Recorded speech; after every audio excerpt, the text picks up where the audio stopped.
Please. Okay, very good morning to you all on this beautiful Tuesday morning. Thank you for your attendance. This is our first meeting of 2025, although it seems like we fitted a fair bit in the first week or two already. So I suspect that like last year, this year will be even bigger, brighter, better, probably just as much going on, which is very exciting. And it's a reminder of how much of a privilege it is for us as councillors elected on behalf of our communities to represent them and make the most of every opportunity that we can. So I thank you once again for your service. Thank the CEO, Mr Terry Dodds, who's been with us now for a couple of months. Terry, is it? Couple of months. And you're doing a great job leading our organisation, and thank our directors that are here in their various roles. We appreciate the professional job that you guys do in often challenging circumstances, and thank you for our gallery that we have here today. It's always good to, we've got a deputation today from Mary Carroll and Derek from Cap Enterprise, and I'm sure Gideon's doing something here this morning as well. I'm not sure, but we'll find out as the day goes on. So yeah, it's just great to start off the year, and looking forward to serving alongside you all. We've got a full representation of councillors here this morning in attendance, so that's great. And I would like to acknowledge the traditional owners of the land we're going to meet on here today, the Durumba people, and along with you all pay our respects to their elders past, present and emerging. And I'd also like to, following on with the conversation I had late last year with the daughter of a Vietnam veteran, I'd like to acknowledge our defence personnel that have served this country in the past and that are currently serving as well, and their families for what they do in service to this country. I'm going to ask Councillor Walker, I believe, who's going to deliver the opening prayer. Yeah, for sure. Thank you. So, Father, just thank you for today, and just ask you for your help in all decisions that we're going to make today upon councillors and staff also present your help to be upon them as well. Just thank you for a great year, this year 2025, which stands before us. Help us to lead with integrity and with honesty. Pray in Jesus' name. Amen. Amen. Thank you, Councillor Walkham. Okay, so we have no apologies to be known. Confirmation of minutes of the previous meeting. Would someone like to move the accuracy of those minutes from the 17th December 2024? I'm going to move it there in Councillor Friend, thank you, and seconded in Councillor Walk-on. We'll go to the vote on that. Those in favour? That is unanimously supported, thank you. There was some unconfirmed minutes, I thought, of one of the committee meetings in there as well. If we could perhaps just follow up on that at some stage, and we can tidy that up as well. Any declarations of interest of matters on the agenda, councillors? Yeah, councillor. I will ask when it comes time for this afternoon with the Clear Sewer area to see how the members feel about that. Yep, that's in relation to Great Keppel Island. Yeah. Okay, thank you, Councillor Watson. No other declarations that you're aware of? If you do become aware of one throughout the meeting, please, it's no embarrassment at all to just let the Chair know or the CEO. We move on to our deputation, 6.1, from Capricorn Enterprise, CEO, Mary Carroll. Over to you, Mary. Great to have you with us. Thank you, Mr Mayor. Thank you, councillors.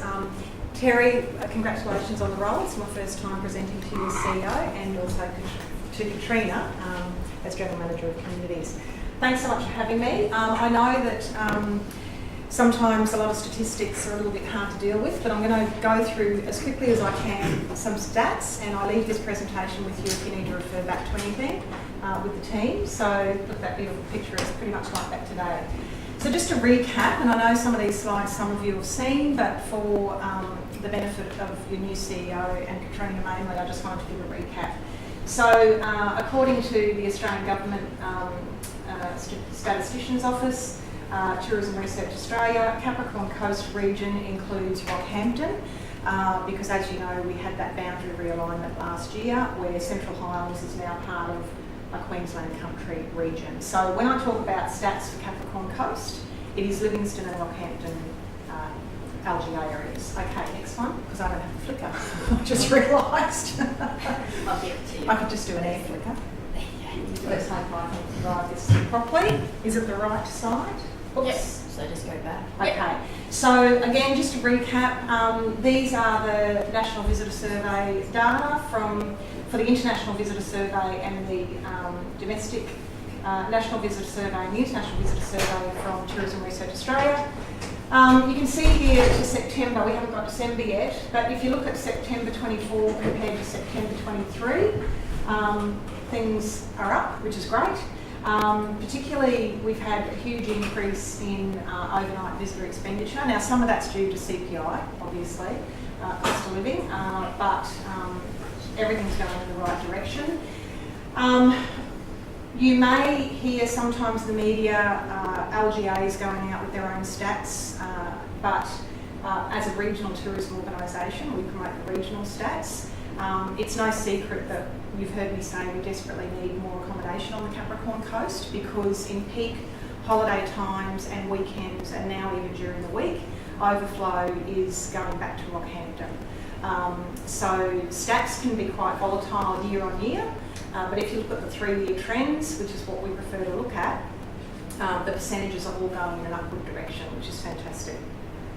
And again, this is just a reflection of the Capricorn Coast Visitor Information Centre that we own and operate. We lease that land off council, as you know, or sublease it, because council lease it off Department of Natural Resources.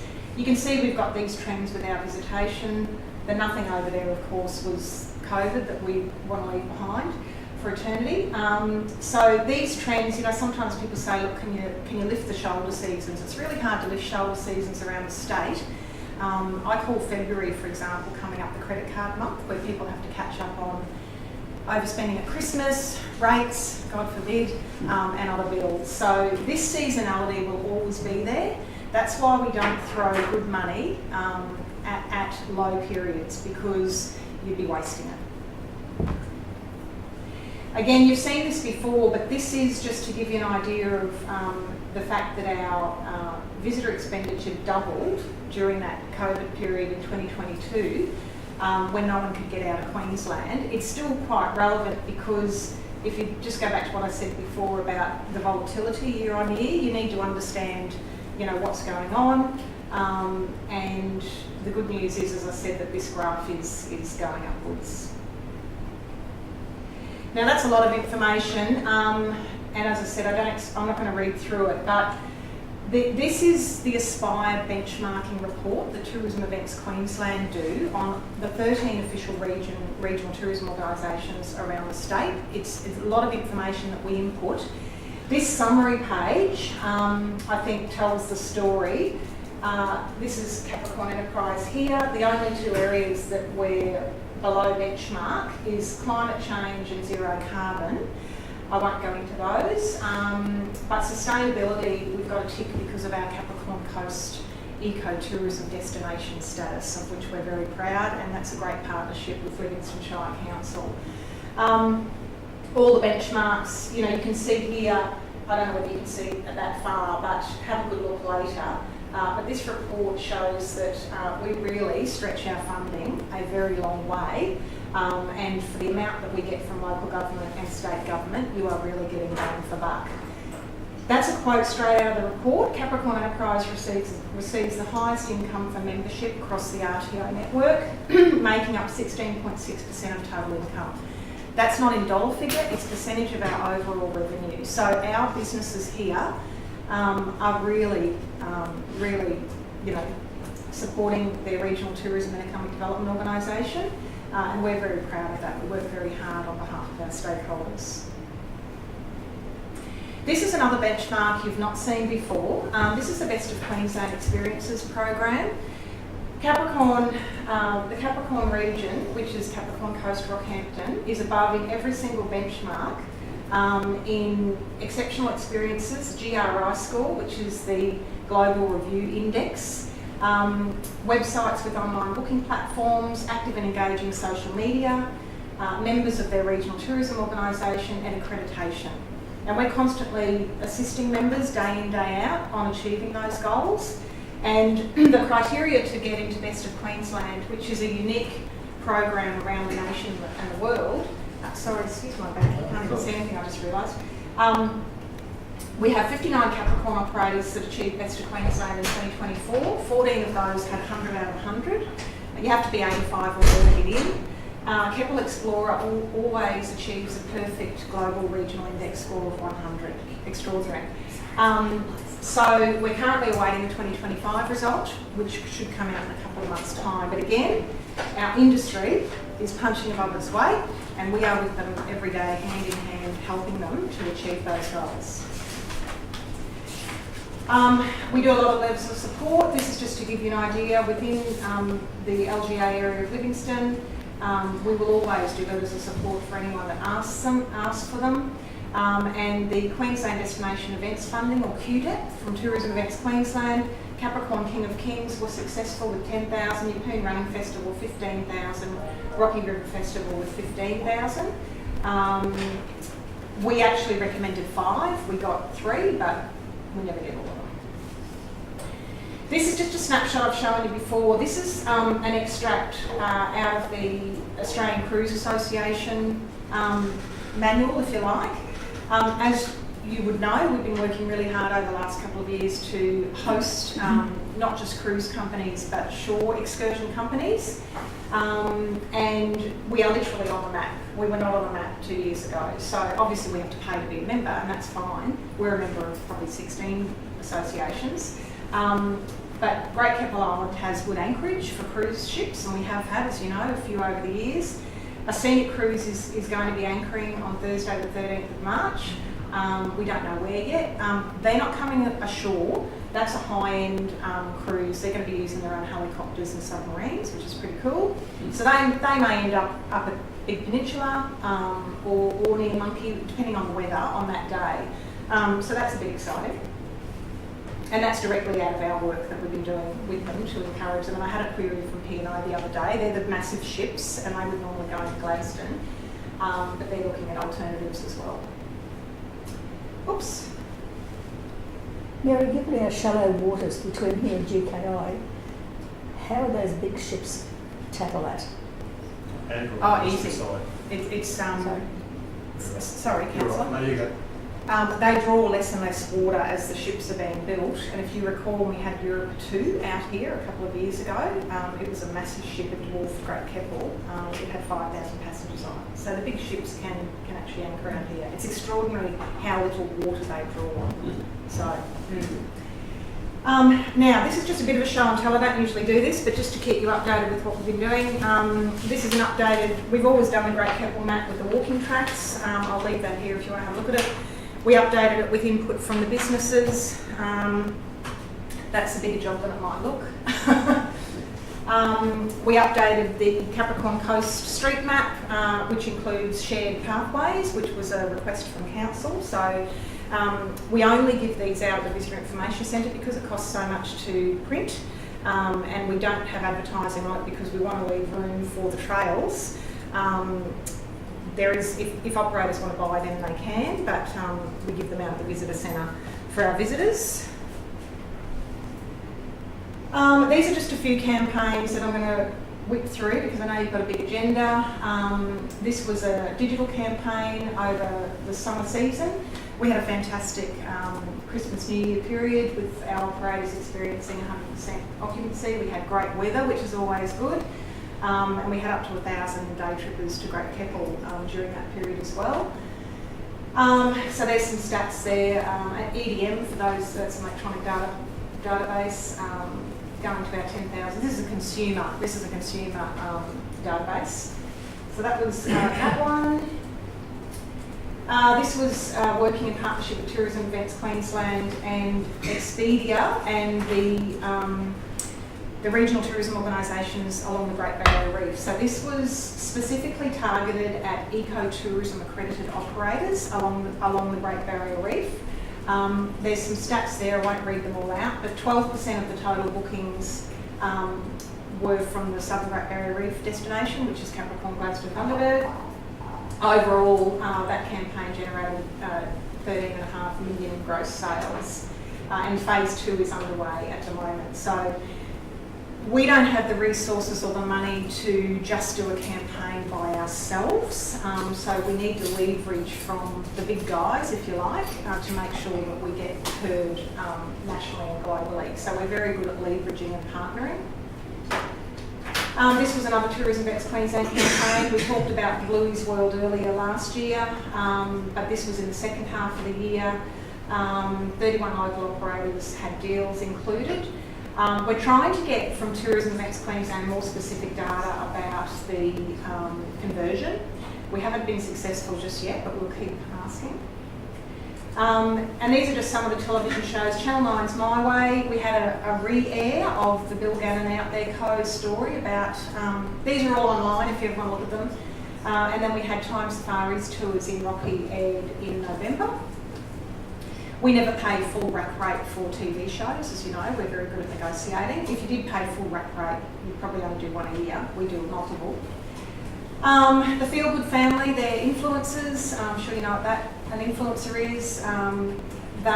This didn't cost us anything but helping them. They were doing a road to riches across the country.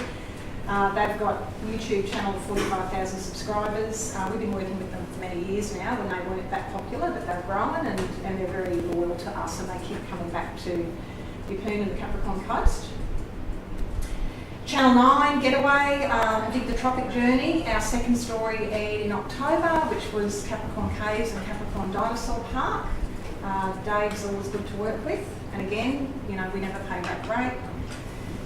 Now, for mills and influencers, the last 6 months have been crazy busy, and this reminded me why I was so tired. So Eloise mainly and myself in my team, we've only got 6 FTEs across the whole organisation, tourism and economic development. The tourism team is 3 part-time and myself, and then I do ED as well. A record 18 for mills, familiarisations of hosting people from July to December. That is epic. I actually can't believe we got through that. Yeah, a lot of work involved in organising those and hosting. Through the chair, may I just ask Mary, the Royal Caribbean, or Caribbean, however you want to pronounce it, the managing director, could you tell us a little bit about that one? So Royal Caribbean, at the last Australian Cruise Association conference that I attended in Adelaide, I've been to 2 of those conferences now. That's where you really do your networking so Gavin reached out wanting their ships to, they're very interested in Gladstone, but I managed to say, well look, we'll host you on a famil, have a look at this area as well as Gladstone. So I work closely with my partners in Gladstone with that. Gavin couldn't come, but 3 of his senior people came on that famil. That was a big win because, so they are very interested. And you'll find with cruises, it's a bit like inbound tour operators and wholesales. Once one comes, the others go, oh, why are you going there? So in time, I wish we had a jetty on Great Keppel and resorts, but that will come. But in the meantime, they'll anchorage hopefully. So watch this space. Travel Essence has been a huge success. We did a little campaign with them. They specialise in high-value travellers out of the Nordic region, our target European market. And we've seen probably 100% growth in a year just from Travel Essence bookings. These are just some of the pictures from our famils. This was a cruise famil. This is Maritime Safety Queensland. You may or may not know, MSQ is now part of the Department of Transport. So it was good to get the General Manager of MSQ to meet the operators and raise a number of issues that we're dealing with on behalf of our operators. This is Travel Essence, our friends from the Netherlands. The founder, this is the founder here, Andrew's actually a Kiwi and married a lady over in Europe, and that's why the company is based over there. And it's one of the most successful boutique and unique travel agencies in the world. He's doing a great job and love working with us. This is just another show and tell. A number of our operators are included in Ultimate Island Escapes Australia. If you want to have a look. So Great Keppel Pumpkin and other operators. This is another slide that makes me really tired. A record 10 trade shows in 6 months. Now Eloise, our tourism trade contractor, I've handled a lot of trade, pretty much she leads it now. And these are online training sessions with tourism trade overseas. So because of the time zone difference, often these These webinars are at 10 o'clock at night, 9 o'clock at night, 8 o'clock at night, depending on the country. So again, really proud of my little A team. That's just an extraordinary record for follow-up for the Australian Tourism Exchange.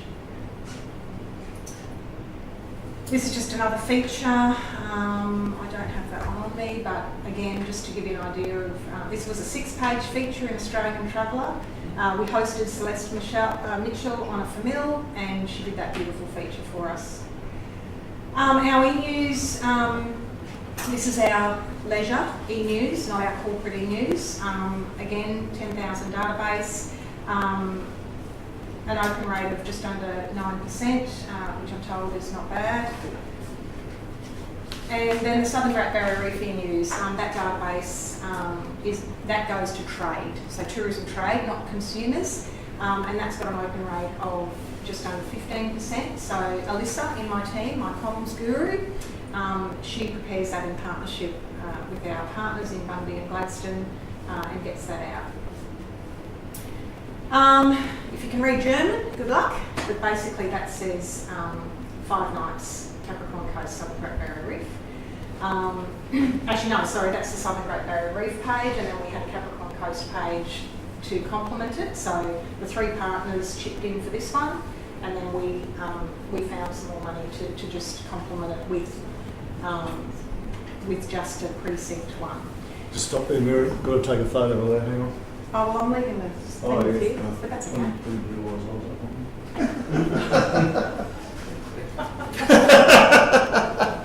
I can't talk German though. No, I can't speak German. Why not? Fortunately, they all speak English.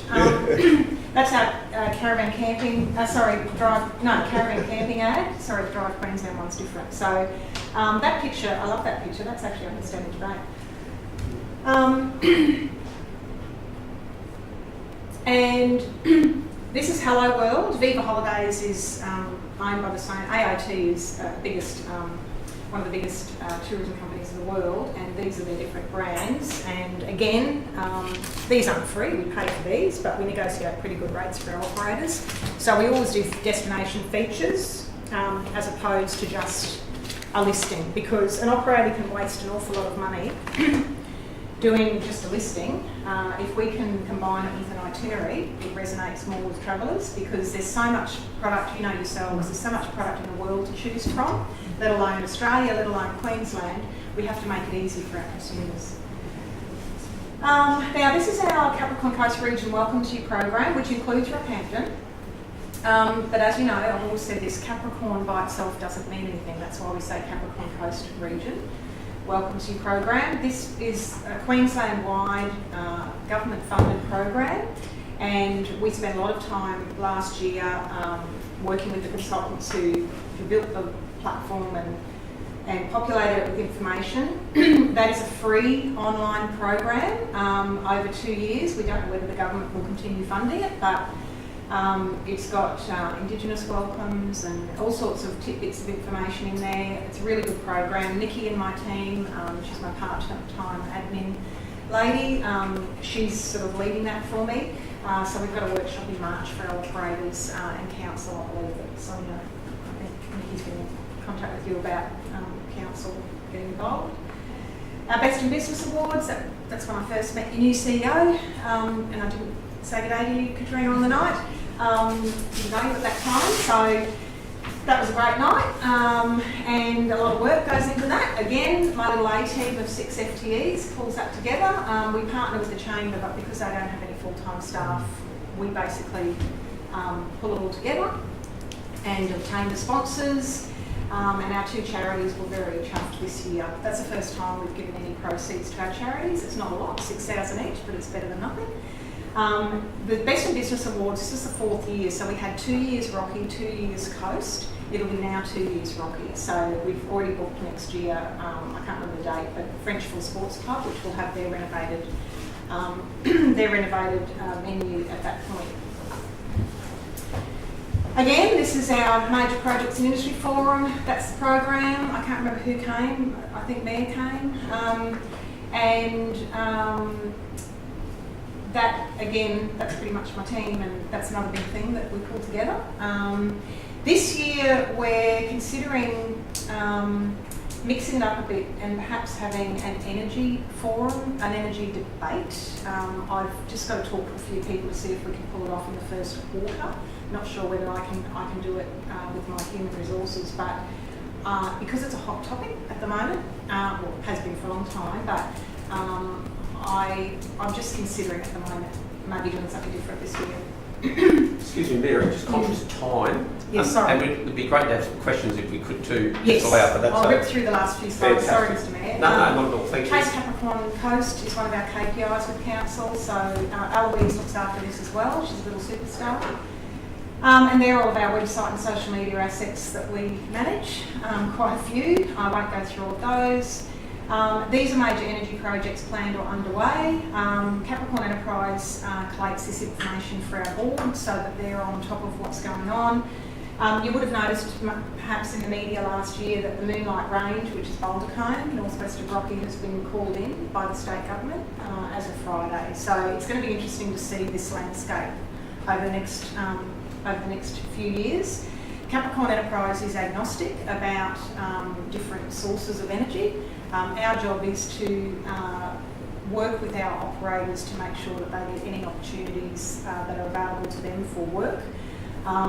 Should that change, that would be a board decision.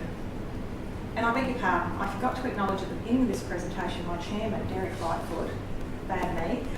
I'll get a pay cut for that. Sorry, Derek. This is our corporate webpage. If you recall, I've shown you this before. That big spike in June 2024 was when the station launched, and they didn't have their website up and running, their booking system, so people were finding it from our story in our e-news. So we were answering queries about bookings for the station. So good on Council for that development and Rob and his team. I've shown this before too, but I've updated at the bottom. Our towards 2032 targets are 1,200 additional rooms in the next 8 years, 8,228 additional monthly airline seats, which ironically we lost when we lost Bonza. We lost 174,000 inbound and outbound seats at Bonza. 1 million annual road users will increase, and 835 overnight visitor expenditure by 2032. We're already at 809 million to the year end of September, so we're going to smash that target. But Destination 25, the new state government is now working on a 20-year destination, tourism, a 20-year plan for Queensland. So we were in the middle of updating our 2032 destination tourism plan. We now need to update it to 2045. So the learnings from next week's workshop in Rocky, which a few of you are coming to, thank you, will help inform our destination tourism strategy if we've not captured everything that we think should be in there. So that's going to be a good day next Tuesday. And of course, I'll continue harping on about changing the name to Capricorn Coast Council. Our Eco Destination Accreditation last July, that's the same slide as I've shown you before, but now we are working towards advanced ecotourism. There is no advanced ecotourism destination in Australia. We want to be the first one. I won't lie, there's a bit of work to do for Council to reach that in waste management, but we're going to try. Just looking forward to the next 6 months. I've got 2 slides to go. For Mills, we've got a number of Mills coming up, January, March, May, a few in May. That's just so far. We're doing a few campaigns. We've got the Drive campaign with Tourism Events Queensland. We've got a campaign with Campermates, that's an online distributor.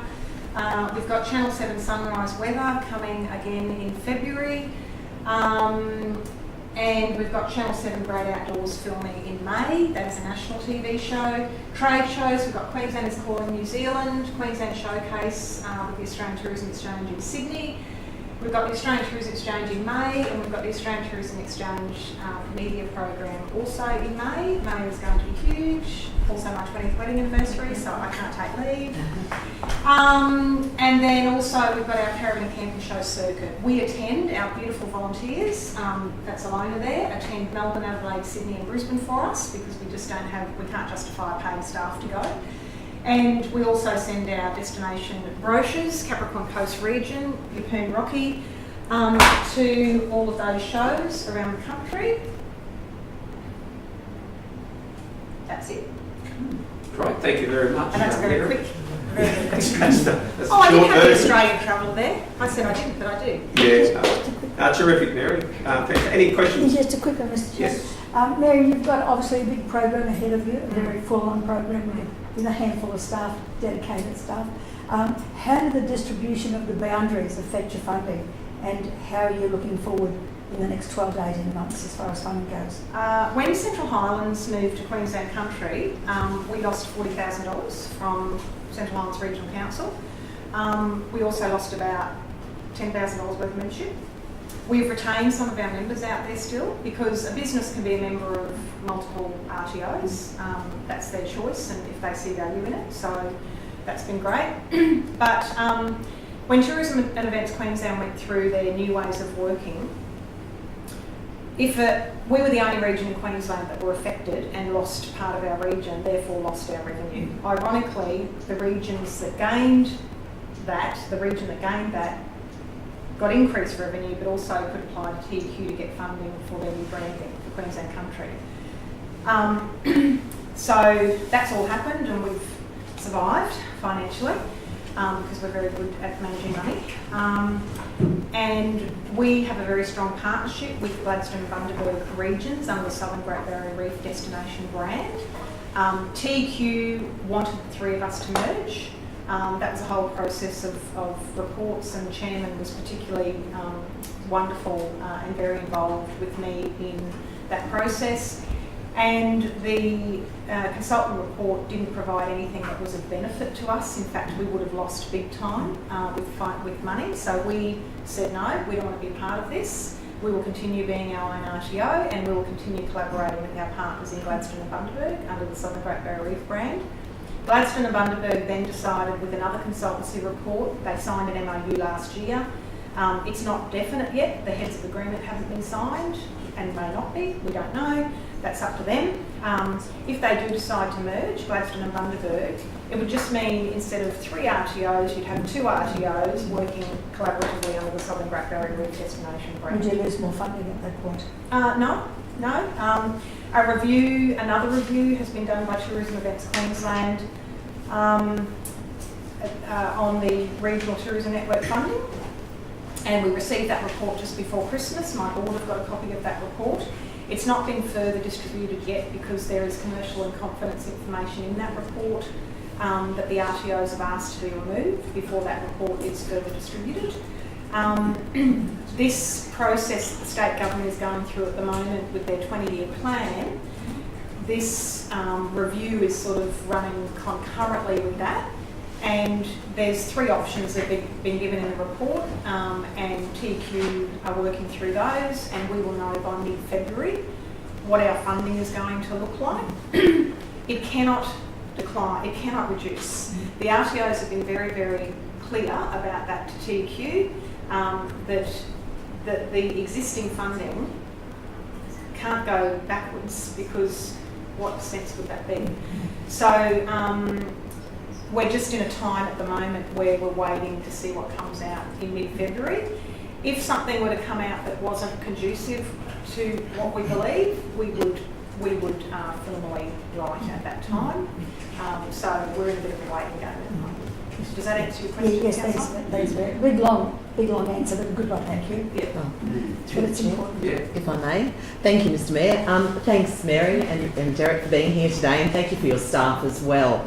Now, I do have a question in relation to this, but first and foremost, I'd like to thank you for this visitor and lifestyle guide, and in particular on page 5 of the guide, it talks about all abilities and those in wheelchairs or those that need accessibility, where you can go to find these areas of tourism.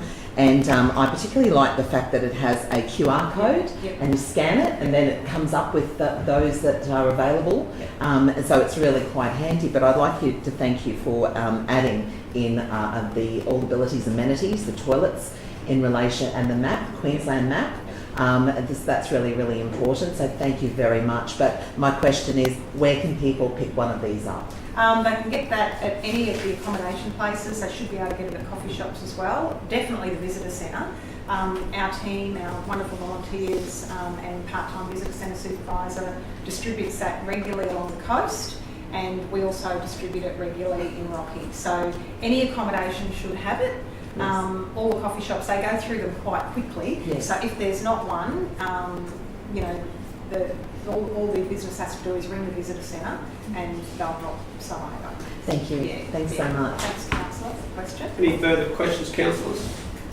Just got a quick one, Mary. What's the mood like out there amongst the tourism operators and business in your opinion at the Well, moment? they've just been through the busiest time in their year. Like Christmas, New Year is full on, so some of them start to have a little bit of a break come February. A couple of the operators actually close down in February. Pumpkin Island usually closes down for a little time just to do renovations and whatnot. Look, the mood is always positive. It's hard running a business, right? It's hard running an organisation. It's hard running a local government. That's just life. So external factors, we are praying that we have no natural disasters this summer. We haven't so far, touch wood. So that's always, you know, challenging. But look, we talk to our businesses every day, our members, and there are frustrations out there with some of them, but in regards to things that affect them from, say, other levels of government, like leases and things. So, you know, just on Friday, I wrote a letter on behalf of one of our operators. So there's always those business frustrations, but again, that's just what we deal with. As far as the cost of living and that sort of thing, you know, again, it is hard running a business with costs, but as far as destination awareness and visitation, you know, this region is just going up and up. So trust me, if there was an issue with our members, they're not backwards in coming forward. They would tell us, or you as our elected representative, I'm sure. Right. So I'm not hearing anything adverse out there. And last week was my first week back after having 3 weeks, and I spoke to a lot of our operators last week about various things, and yeah, they were all buoyed by a good season. No, that's great. If you've heard anything to the contrary, though, please let me know. Oh, no, it's just, I mean, you're very close to those operators, so it's a great conduit to constantly be conscious of. And Yeah. hey, Mary, thank you very much for your deputation. Thank you, Derek, for being here this morning. Would someone like to move? Councillor Maynard's going to move, and we're going to second Councillor Friend receiving. Thank you. Receiving. I do need to Mary's take these on. deputation. All those in favour? That would be unanimous. Thank you. Hey, have a great day. Thanks Thank very much. you. Thank I'll you. leave those, but I do need to take these back. And I might get my USB stick, please, ladies.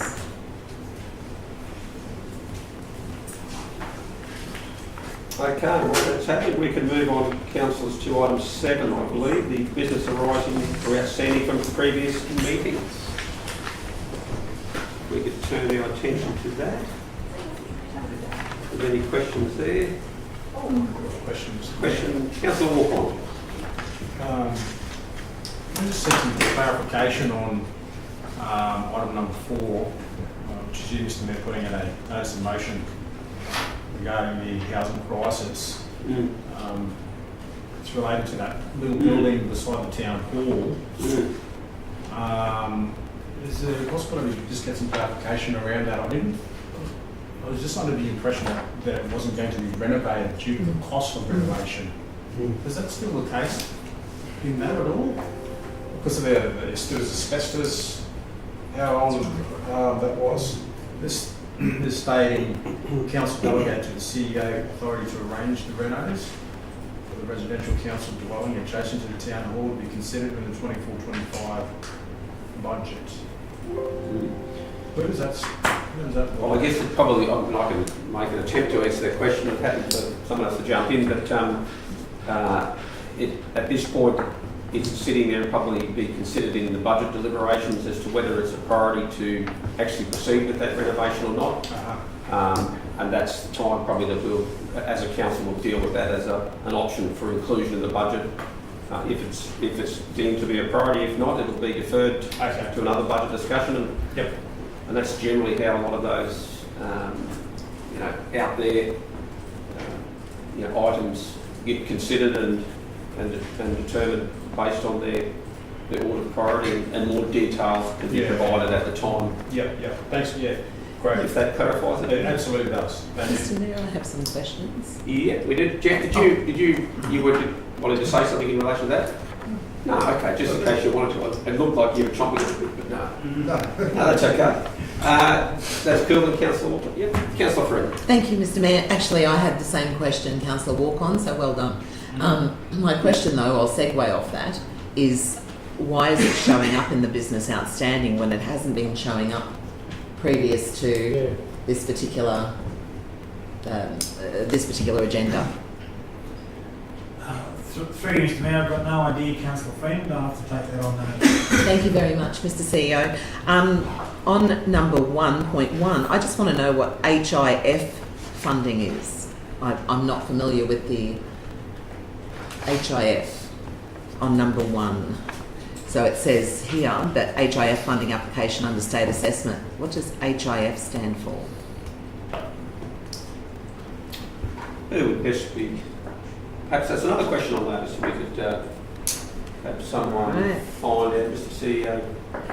I'm wondering if it's the Housing Infrastructure Fund. I'm not sure. Oh, that. Through Mr Mayor, yes, we'll confirm that, but I'm with the Director, or Gentleman, I should say, that that's probably what it is, but we'll double check. Lovely, thank you. On number 3, we're looking at growing the Northern Corridor project. And as of November of last year, a request for quote for structure planning for the Northern Corridor has been released, closing end of January 2025. Although we're not quite at the end of January, do we have any update on that? Through Mr Mayor, I'll ask the General Manager Communities in the future to ask that. To answer that. Just repeat. Yes, certainly. So item number 3, in relation to growing the Northern Corridor, do we have any update? Even though it's not quite the end of January yet, but has there been any updates thus far in relation to the request for quote for structure planning? I'll have to take that on notice as well. That we've sent it out to 3 suppliers, so I'm waiting for them to come back. That's fine. That's probably the update I was looking for. Yeah. Just So it's a relatively quick turnaround, which is good. If we want to get that project underway. excellent. And number 10, I've written down number 10. I'll just. Oh yes. Okay. So the Bondula Rural Fire Brigade.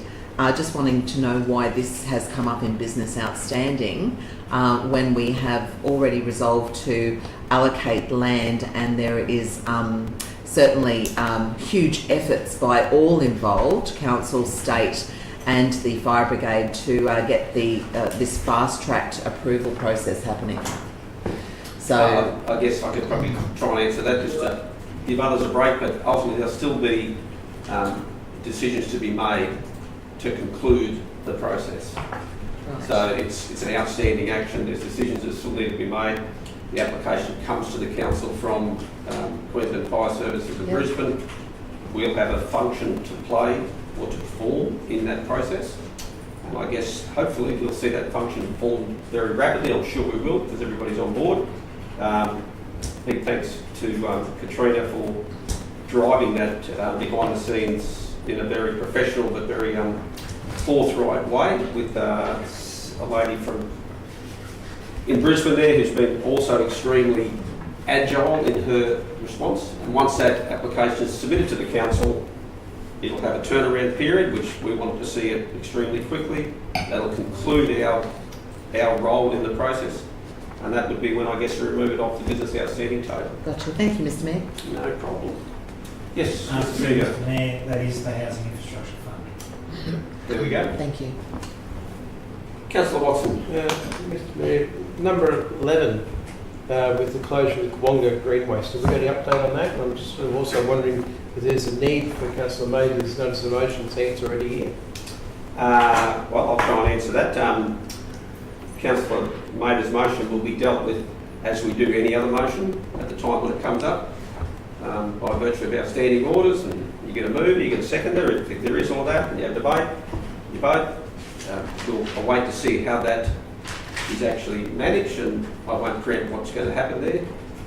But we did commit to the community there, which we have an outstanding action to perform, which was to go back, consult with that community there. We made that very clear at the end of last year, that we would take down all the costings that are involved, all of those aspects to help inform what decisions are going to be made that the community are part of, potentially what they're prepared to contribute towards a solution there. So that sort of frames where it's at, and that's why it's on the business outstanding table. Yeah. We're still waiting for that date to be set.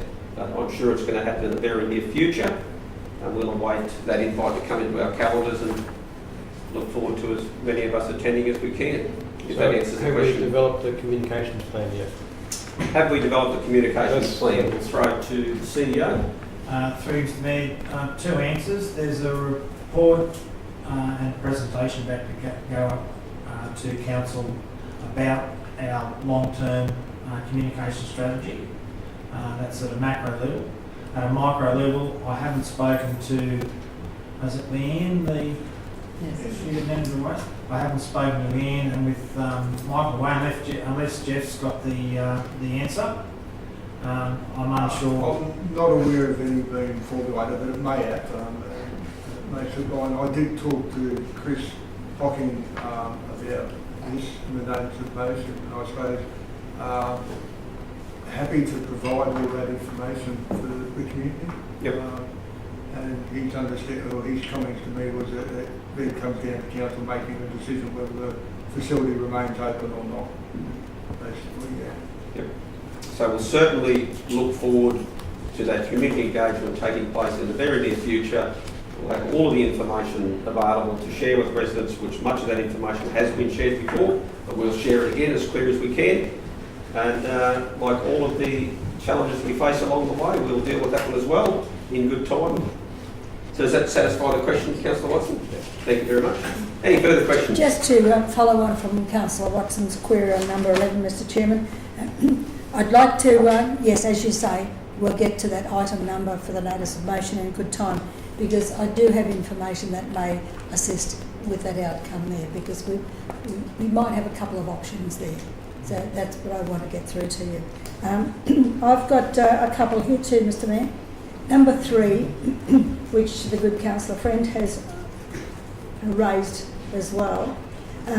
Yes, I was wondering where we're at with what's happening, because people are asking what's happening to the northern corridor, and we don't have any public information to give out to them. And in fact, we don't quite know where we're at either. Well, I don't know where we're at. Councillor Mayor, just to clarify that there has been significant amount of work. I don't doubt that. I don't doubt that. But well, it's important to accurately reflect that there has been a lot of work done in that space. There's been money invested in consultants to prepare reports for our consideration, so that's quite a bit has transpired in that space. Just to keep us updated, Mr Mayor, because when people ask us and we don't know, we sort of feel like we haven't done our work. Yep, But and the I best think way to perhaps- update them would be to let people know that at the end of January 2025, I think maybe further a press information. release sort of outlining that it's progressing along the lines of whatever words you feel that are appropriate. But I think it's probably a good idea to get something out to the public to let them know that we're working on it and it's still in work in progress. Can we do that? yes, we're eternally vigilant in that space of communicating Because with. sometimes the western areas feel a little bit like out of the loop, so Okay. we just need to keep them updated because it is their territory we're talking about, which is the benefit to all. So that's what they do know that. Question number 8, the temporary local planning instrument, that proposal to the state, would that be considered a minor change or a major change? Just a question, Mr. Mayor. It's a separate mechanism altogether. It's not a minor change, it's not a major change, it is a temporary local planning instrument which is a mechanism in its own right. And I'm no expert in this space at all, I'm only learning this along the way. So it is, by definition, what it is. It's a temporary local planning instrument that a council can utilise. Yes, we know with the process can be used, when necessary. But would that be considered a major change or a minor change? That's all. People could call it whatever they like. We're not going for people to have an opinion on it. Well, It was people just a will question. ultimately have an opinion on it. It was just But a question. By Okay. virtue of its definition, it I might is. have to come back to that one at a later Okay. date. The green waste pad, that's all from me, Mr. Mayor. Very good. Yep. Councillor Eastwood. Mr Mayor, number 7. The committee recommends that council undertake a review and prioritise some standard horizontal and vertical geometry in the unsealed road network. Now, that's over the entire network, isn't it, Jeff? It's not just to do with Mears Road. That plan's been, that report's been drafted, Yeah. and it will be presented to the next infrastructure committee. It's just waiting endorsement of Michael when he returns next week. Thanks, mate. Thank you. Thanks. Thank you, Councillor Richard. Any further questions on the business outstanding? No? Would someone like to move? Councillor Maynard, thank you. We've got a seconder there. Councillor Eastwood, thank you. The need for debate on that, councillors? No, we'll go to the vote. Those in favour? Thank you. That's unanimous. There, thank you very much. Item 7.2, lifting matters laying on the table. I believe we have the matter of that development application. Would that be? Yes, it's the only one. Yeah, that's the one there. And what item that is that the extractive industry, is it Rossmore, I believe? 12, Yep. 12.1. 12.1. Would someone like to move that we lift up the table? Councillor Friend's going to move that. Councillor Watson seconding. All those in favour? That's unanimous. Thank you, councillors. That takes us to item 9. We have no petitions that I'm aware of. 9.1. We have a motion here that I've submitted on behalf of the councillors primarily. It's in relation to the late, great Tom Wyatt, who I'm sure all of us could recollect and reflect on him in many different ways, and we'd love to, I guess, continue his memory through this motion here. We did have one which I want to thank the officers for putting together for us to consider. Just chatting a little bit prior to this morning's meeting, there were some of the councillors. I only got around to Councillor Friend and Councillor Watson, which I think I might have chatted to some of you over on Keppel yesterday. The sort of maybe we could do something a little bit more significant as a council to commend, to really honour Tom Wyatt.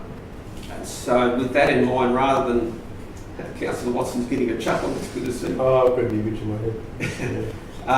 Rather than perhaps just approving a ceremonial tree and a plaque somewhere, maybe we could do something much more significant. I don't have the answer just now, but if we could perhaps explore Options. broader options, then we could land somewhere really special. So you want to on change behalf the of Tom. word? So I scribbled that together that in order to honour the late Tom Wyatt, Council is delivering a significant public green space memorial to be named in honour of Tom Wyatt. If somebody's got a better way to word that, please feel free to amend it. Yes, Mr Mayor, I think that's very Okay. well worded on your behalf.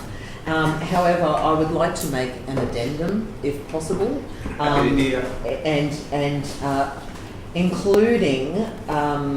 including perhaps what you've noted there, but also items 1 and 2, and change the name of Tom Wyatt to Brett Spencer. Approves a ceremonial tree planting and memorial plaque in honour of Brett Spencer, to have them both in the one resolution. I don't think. Well, Brett hasn't even had a funeral yet. No, that's right, but he has passed, and he was also a significant player for the Eden Park region as well. And I thought, well, seeing that we're honouring former councillor Tom Wyatt, then we can also honour former councillor Brett Spencer in the one resolution. Mr CEO wants to say something. Through Mr Mayor, perhaps, and with the will of council, for a separate report, because the two people were different and required different community benefits to the community, that it's worthwhile dealing with this matter, and then council receiving a report that's more bespoke to Brett. Yes, thank you, Mr CEO. Yep. Through the chair. Yeah, thanks, Councillor Friend. I appreciate the contribution there.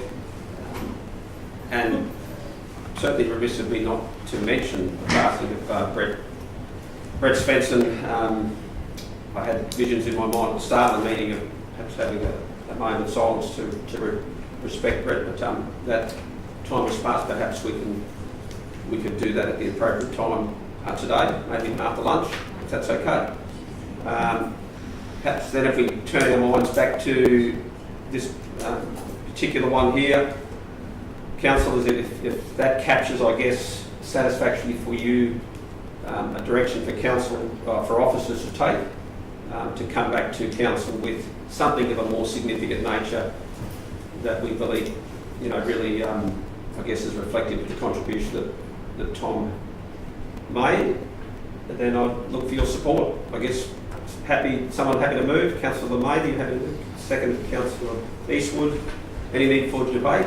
I'd like to say a few words. Yeah, you can certainly say a few words. Thank you. So I'm speaking for Mr Mayor, and I'd like to say a few words because former councillor Tom Wyatt, not just a horticulturalist, a radio presenter, animal activist and a huge humanitarian, he touched many lives, and personally he made sure to chat with me as a former employee every time he saw me, and a former employee under Rocky Regional Council and Livingstone Shire Council. One year I remember he baked my husband and I a fruit cake, and that's a whole fruit cake just for me.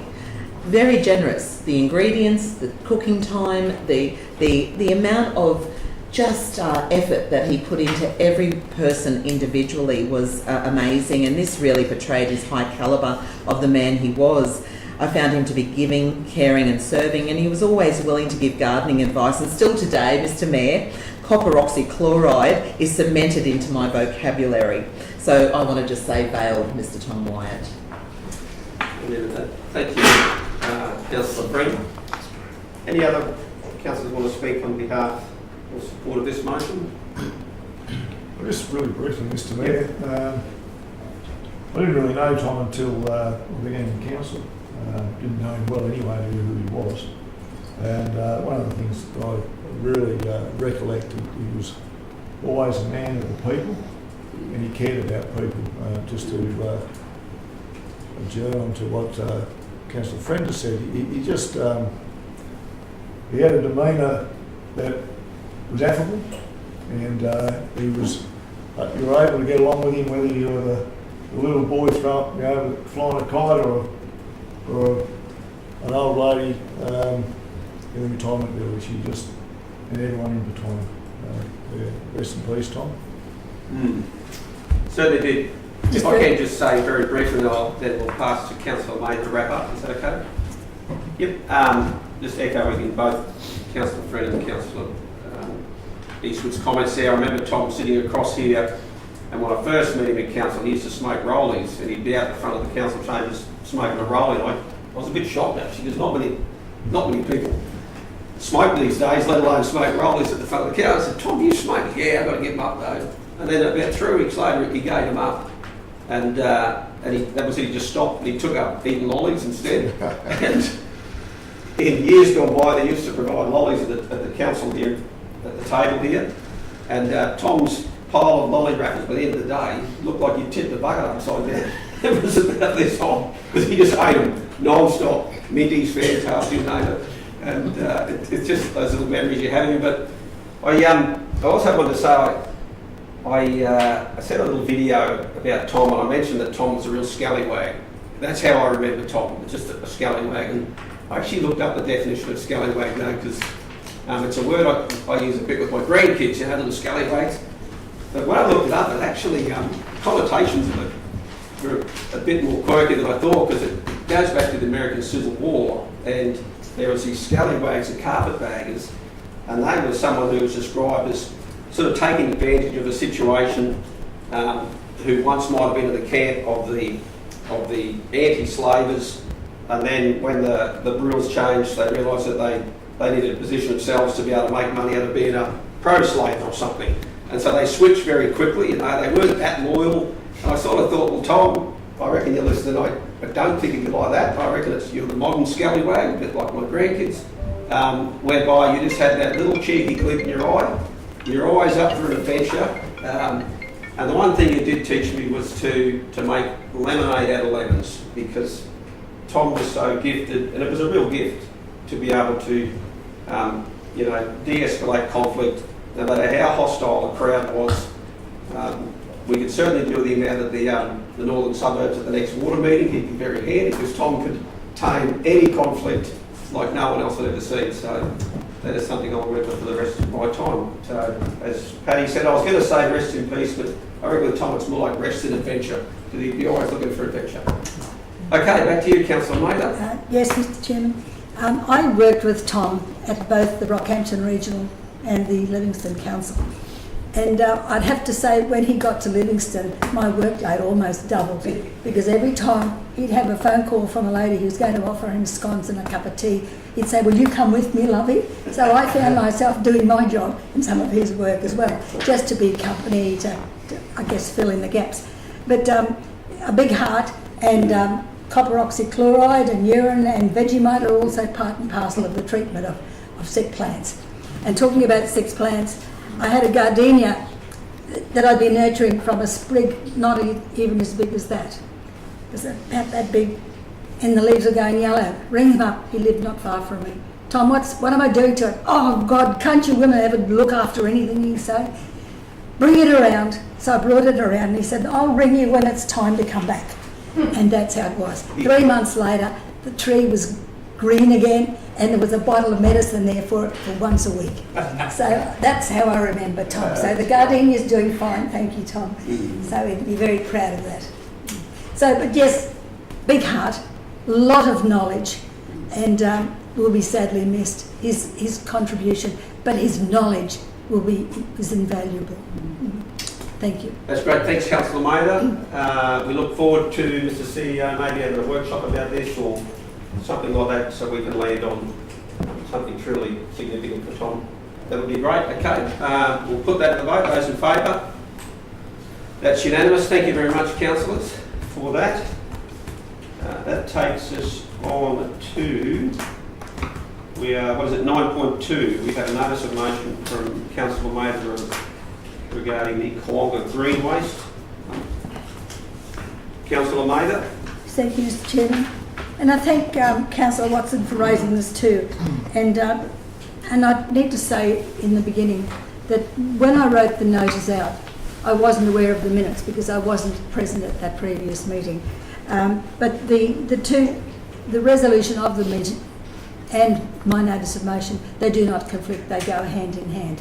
And with the table's permission, I would like to put it through, and I would like to speak to it, Mr Chairman, because we not only have one option, or two options, one to close, one to leave open, but there may be two other options out there as well. So with the table's permission, I'll read this. So we have a mover there. Yes, just the notice of motion, Mr Chairman. It just complements what's already been just added a little bit to it. That due to the lack of appropriate and timely consultation with the residents and ratepayers of Keppel Sands in relation to a proposal to close the green waste station, Council organised an official public meeting in the town early in the new year to discuss the investigations and options identified thus far, and the public be provided at that meeting all relevant information to substantiate various costs which have led to the proposal to close the site.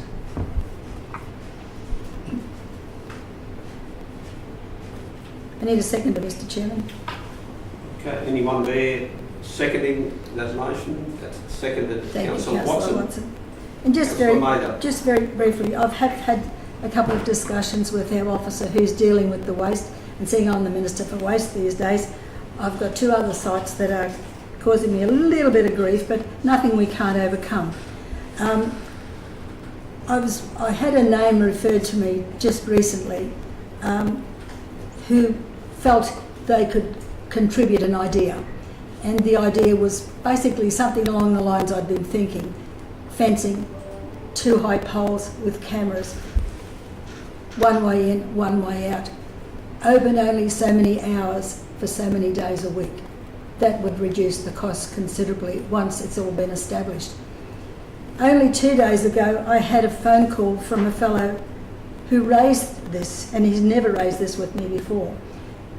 He's going to start, and it's in the process of being developed now, a development proposal to do a commercial waste in that area. He owns land there, he's bought machinery, and he is planning, without any consultation with any of our staff. And I said, that's where you really need to start. He said he's going to do that, and he's worked it out how he's going to improve the soil, improve the grass. He's got a big mulcher, he's going to do it all himself. So that's something that I've encouraged him to talk to our people, but he insists he's getting his people to actually put something together for the development application. So we've got a couple of ideas that we still need to mull around there, and I think it would be a little, probably, even though we've been toying with this for some time to get the best outlook, the people are looking for an outlet. At the moment they still have that option, but while we're still working through these others, and I think we can do that in the next couple of weeks, 2 weeks, we might have better options and better prices that we can actually talk about, because we've never really been given proper prices, I don't think anyway, not that I've seen.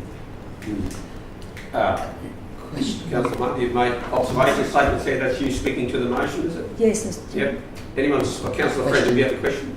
I do, Mr Mayor, because in the ordinary meeting dated Tuesday the 17th of December, Council resolved to defer its decision to close the Kawonga Green Waste facility until genuine community consultation is undertaken with the Keppel Sands and Joscalee community to explore other options. That was the wording.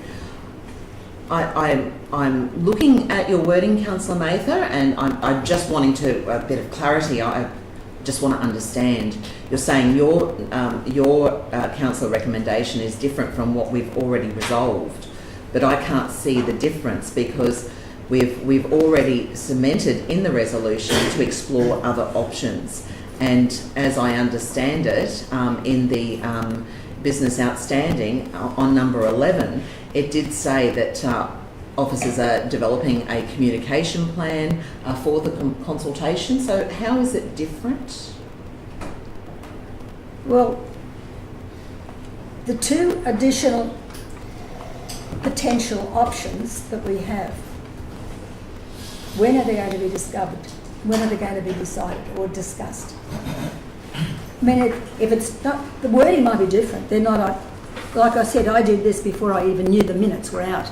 I found that out later. And the girl said, do you still want to put it through? I said, yes, please. And that's how it got there. Yep, and is that it's not conflicting with the previous motion that the council have agreed to. Okay, so Councillor Friend, does that answer your question from Councillor Martin? It's not conflicting. Words may be a little bit different. The intention's the same.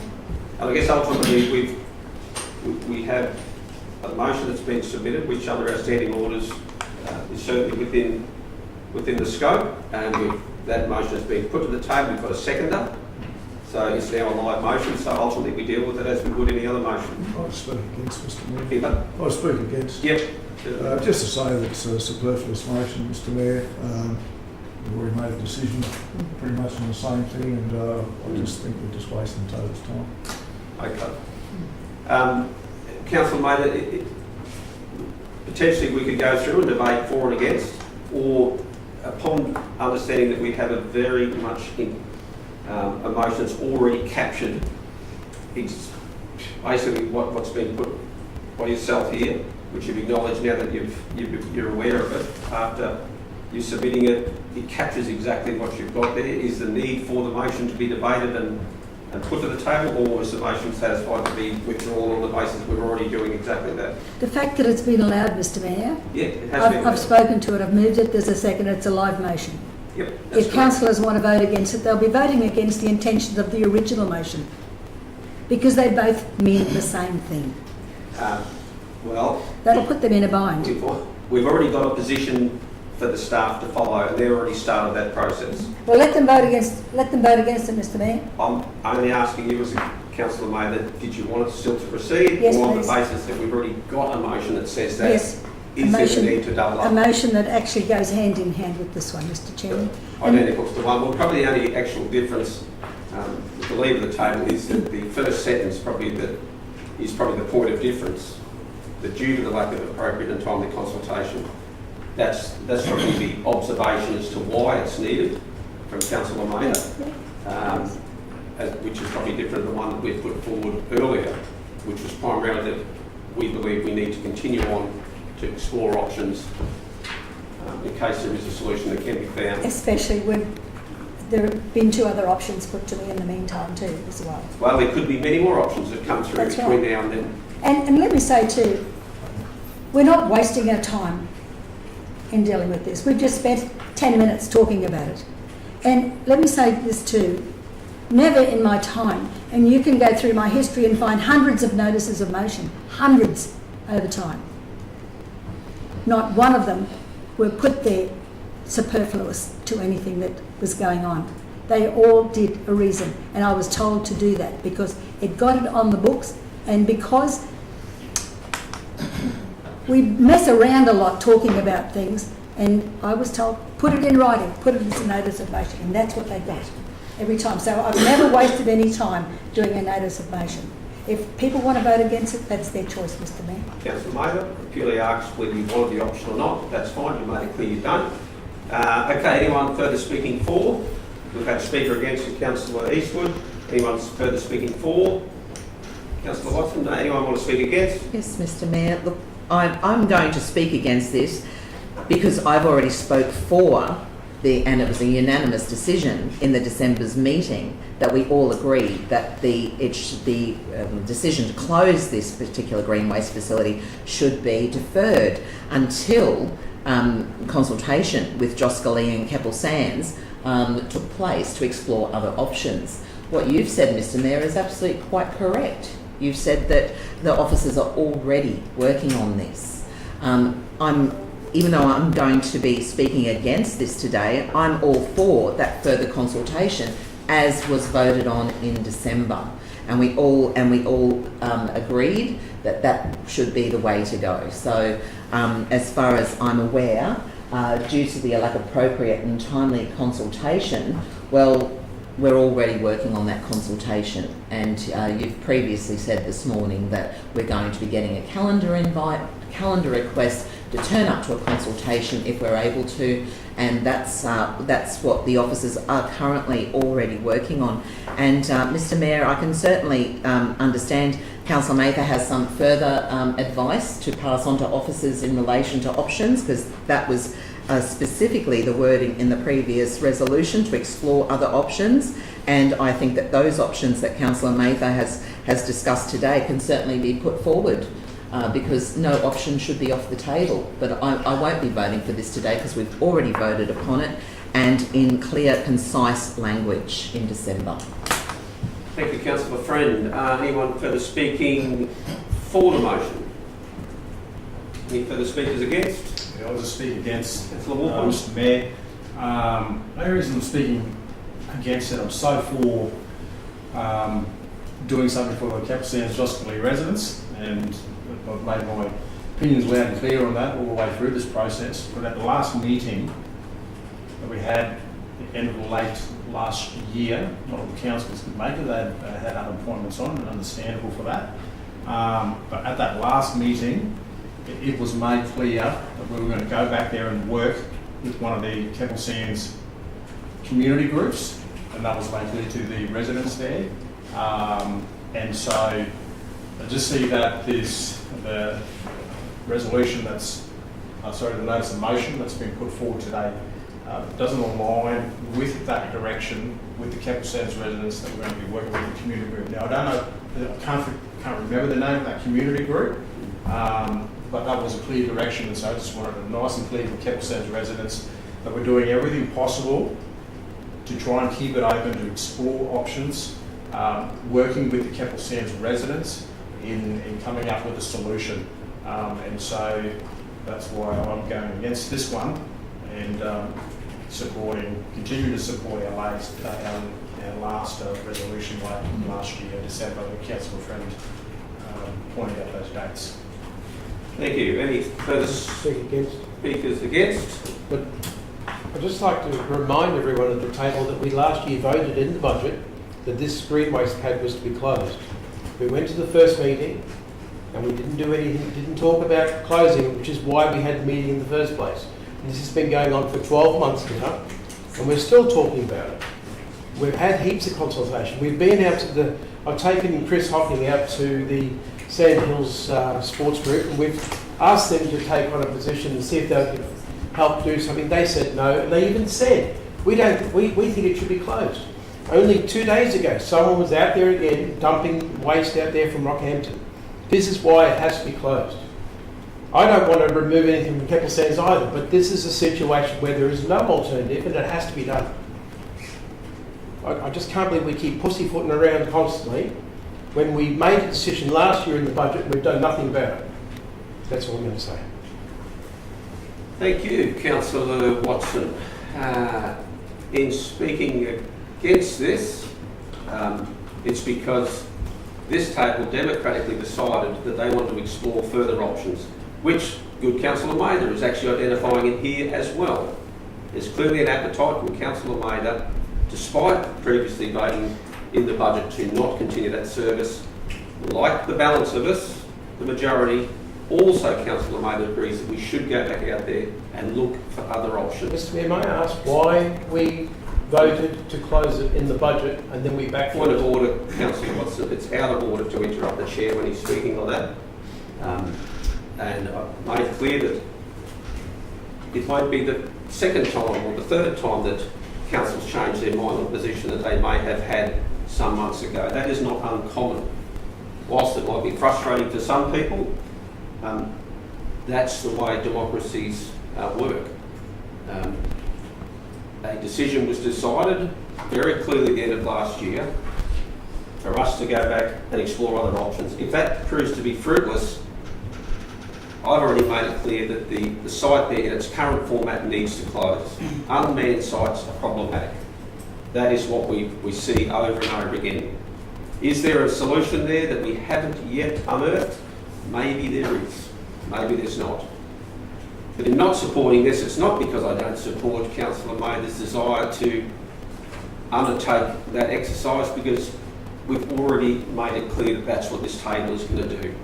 So I would like to think that as a council, each council would be respectful of the decisions that are already made, because it's hard enough to do the job without doubling up doing them twice, and respect that, well, thankfully the councillors already decided to do what I'm actually trying to get them to do now. However, I respect that Councillor Mather wants to put on the record, but I'm confident that we are like-minded in this particular matter. So I'll be not supporting it for those reasons. Any further speakers? If not, we'll put that to the vote. Those in favour of the motion? Those against? Okay, the motion is lost. Thank you, councillors. That takes us on to the matter that we lifted from the table, 12.1. Development 395, 2020 MCU for an extractive industry at Rossmoy Road, Millman Road and Yamba Road. Looks like we're going to have Greg and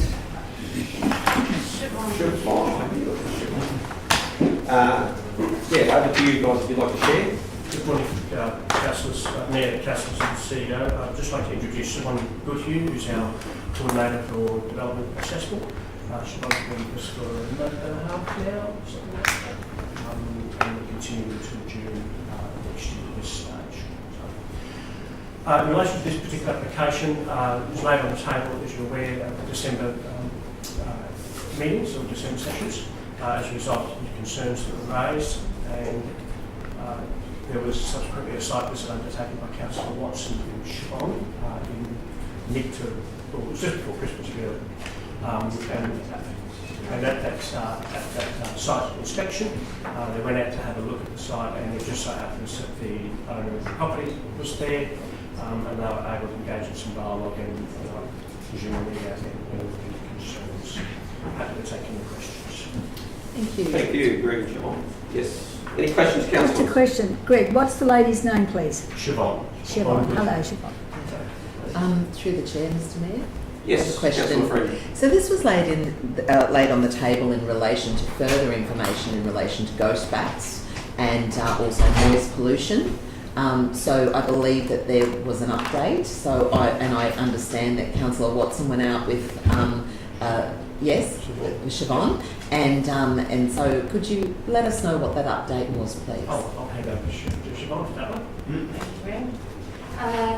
Councillor Watson and I went to the site in observing the setbacks from the location, their existing location. In regards to the proposal is actually moving further away from where the ghost bats are.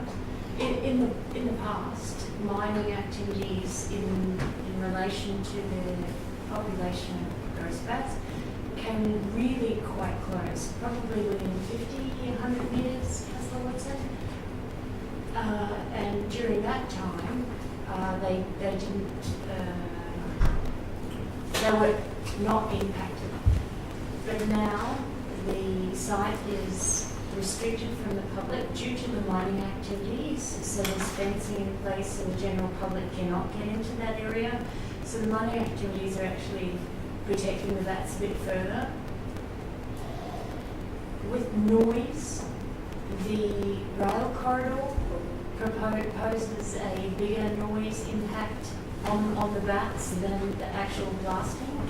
So in my personal opinion, and looking at the reports that were provided by the applicant during the process, the proposal is minimal to none. In fact, it's actually better than previously because it's moving further away. Certainly. I understand, perhaps this is for Councillor Watson, I understand that you spoke with environmentalists as well. Mm-hmm. What was their take on it, Councillor? Many of them had no idea that it was actually happening. And that's why I brought it up. Because if you remember in the previous meeting, I asked for it to be laid on the table to be had some information. And I know that it was because it didn't come under the Conservation Act of 1992 and the bat zone on the assessment for the benchmark of it. But at the same time, I was more concerned that there was such big arguments and protests back in the late 80s, early 90s, that I didn't want us to go through that again without having the appropriate information. So I thank Siobhan for taking me out there that morning, particularly enjoyed your breakfast. But we got to meet up with Billy, which was really good because we hadn't been able to speak to Billy prior to that because it was because he was the applicant and unable to speak to him without a council officer. So after we explained why I'd laid it on the table, he was a lot more relaxed about it and willing to talk, and he explained everything, and it was everything I needed to know. So I'm more than happy to follow through with this now knowing that the bats are okay. The bats were actually at a different hill to Mount Etna, and yes, there are still only 25, but from what I understand that the seismic readings, I think Bill said, are actually less from the explosions than what the train is. So I'm at ease with that because to me it was an environmental disaster previously and the people fought to stop it from happening, but it's not a worry now, so I'm happy with that. The only question I have is how many years do they expect to be doing this work in the blue metal that they're doing, not in the limestone that it originally was? Because it's hard to tell depending on supply and demand. That's correct, yes. Yeah. But no, I'm very happy with it now and I appreciate asking the question. Thank you. I'm just glad the bats are okay. But again, you know, if something happened to them, they're gone. They don't come back. And that's what my concerns were. We've got a mover there in Councillor Eastwood. We've got a seconder in Councillor Walker. We can still take more questions, no problem. Yes. How do we end up dealing with the bats in the first place? Because you raised it, I guess, and it's a state issue. Didn't we? At what stage did we find there was a state issue? Because when we had additional proposed extra conditions to go with the application. There's 10 or 12 here, and they all condense what the operation could be if these are enacted. So at what stage did we decide that it was a state issue, that we couldn't impose these things, or we could only impose some of them? So through the chair, the issue that goes, there's probably a number of aspects to your particular question. The first aspect is the Nature Conservation Act isn't actually rolled into the planning framework in Queensland. It sits outside that planning framework. The second is that the issue of the ghost bats is not actually integrated within our planning scheme because it is a state matter, and also because the Nature Conservation Act isn't rolled into that. However, having said all of that, the ghost bats are located within the national park, up in that part of the world, which automatically triggers a referral to the state. As a result, we obviously referred to the state, and they provided some conditions in relation to monitoring and vibration and blasting and all those sorts of things. So in effect, what I'm saying is that council doesn't actually have any jurisdiction over that, which is why it was referred to the state, because they have the jurisdiction. So the additional conditions that were proposed to go with the application, approved but with these added, are any of those still relevant in the report now? No. It's a large report. So as a result of the matter being left off the table in November last year, coming to the table, in November last year, and then was going to be reintroduced to the table in the December sessions. There were some draft conditions that were proposed. However, a lot of those conditions are not reasonable, relevant, or in fact lawful. So the reason I say that is because council officers cannot impose conditions on a third party to require that third party to do something. And in terms of the conditions provided there, I think one of them was, or several of them I should say rather, were about placing noise monitoring equipment on the floor of the cave and so forth. Lawfully, we can't impose that, unfortunately. Well, how did we ever get it in there as a proposal when we couldn't even do it legally? Well, no. So, to the chair, the proposal was provided by officers, but then on further review of those proposals, it was determined that they were not enforceable. So, all of these extra conditions, most of those don't apply now. Is that what you're saying? No. Yeah. Well, that sort of causes a lot of concern for me, because if the act, the state act, is outside of our jurisdiction, we've got to be able to bridge that gap so that we don't land in this position again. I understand what you're saying, Councillor. However, a lot of those conditions were applying conditions on a third party of which we have no control over. That's central to the issue. Yes, but there have to be a conduit, because if we say, for instance, there's another application that comes in, we'd obviously handle it differently knowing what we know now from this one. Is there anything that we can do to prevent us getting into that situation again? Look at the state government to have the Nature Conservation Act rolled into the planning framework in Queensland. That's the So would that be a recommendation or a suggestion by our officers? It's a suggestion. Yeah, that's something that we could explore, that we can, so we don't end up like that again, because it's delayed and delays cost money and all the rest of it. So, yeah, well, thank you for that, officers. There was something else I was going to ask. Yeah, there is a buffer zone too between the extractive area and the caves. Where does that come under? Does that come under environmental protection? So in terms of the actual proposal, I should say rather, there's a number of layers to that proposal. Obviously there's council's MCU for the extractive industry, but they also need to undertake what's known as environmental relevant activity, which is undertaken through the state. And as part of those two processes, then they'll be determined about appropriate buffer zones. Now, those buffer zones are determined around noise, dust, vibration, all those things, and they've all been taken into account. And just one last question. The area that's being used for extraction, would that be considered as a key resource area? Because it's used for road building. I would need to take that question on notice. Yeah, I'll have to double check that. Yeah, because I just need to have a bit of an idea of the status. I'm suspecting it is, but I'll take that question on notice. Yeah, all right. Thanks, Greg. Thanks, Siobhan. Thank you, Councillor Maynard. Just one question following up that. Can we have complete confidence that the environmental concerns have been considered by an entity being the state government? That we can take comfort in that's been addressed in the application process.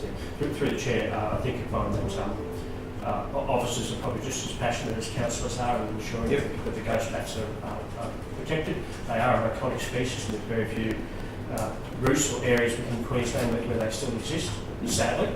I guess the moot point about all of this particular application and everything else is that there was a lot of damage done many years ago, and unfortunately now we're playing a bit of catch up in that space.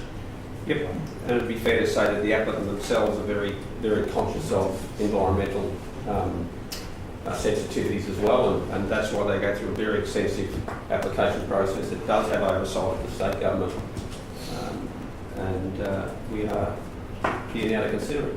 Okay. Any further questions? Just an observation, Mr. Chairman. The applicant and the family have lived in the area for, shall I use the term, 100 years, a long time, very long time, and they've been through all those pre-bat issues that we've had, demonstrations and all the rest of it. So, yeah, they're very, very conscious of all of that. Okay, we've got a mover in Councillor Eastwood. Did you want to speak on that, Councillor Eastwood? Just briefly, Mr Mayor, in speaking to this, Mr Mayor, I'm also speaking for the bats. In page 57, we see that the applicant has provided a noise impact assessment, and we've just heard it's also, the state has also looked into it. So, do care about the bats. We also care about the expansion of our northern corridor and this extractive industry and the enlargement of this industry goes a long way in being that expansion or being part of the expansion. So yes, I do speak for it, Mr Mayor, and I hope other councillors will follow suit. Okay, do we have any speakers against the motion? Any further speakers for? Councillor Walker. Just a quick remark, Mr Mayor, just want to thank Councillor Watson just for laying the matter on the table last year to arrive just because of these ghost bats and brought it to our attention, and the effort that you've made, Councillor Watson, as well as working with the council staff, and really appreciate that. We are hopefully to land on a positive outcome for this matter on the table here. Thank you. Thank you. Anyone speaking against? Councillor Watson, do you like to speak for? If I may. Certainly. This was a very important matter, mainly to the people who fought to keep the bats safe back in the late 80s, 90s. And it's very dear to me as well, because I remember covering it as a journalist. Even though there was a bit of tongue-in-cheek that it was nowhere near Yeppoon, but it's very important to the people of the caves. And after getting this information, I am very happy to say that the bats are going to be safe. I hope they will be. And I always wanted this development to go ahead, so I'm just glad that we have the information now to make that decision so we can move on with it. And thank you for everyone supporting it. Anyone speaking against? Any further speakers for? Yeah, I'll speak for. Yep. Again, I'm with Councillor Walcott, just thanking Councillor Watson for just getting the extra information. Like when we do decide on quite a few things over the last few months, you know, the information we have is a little bit blurry, but Councillor Watson went above and beyond to make sure that it was very clear, and that's what we've come to.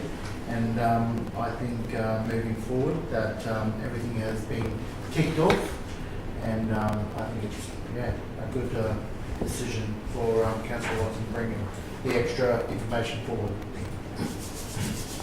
Very good. Perhaps I could just wrap up as well. Also want to acknowledge the applicant who's been through a very extensive, lengthy, often costly process. Our developers and our applicants, they have to jump through a lot of hoops to get where they are. They work very closely with the officers. All that information was effectively there.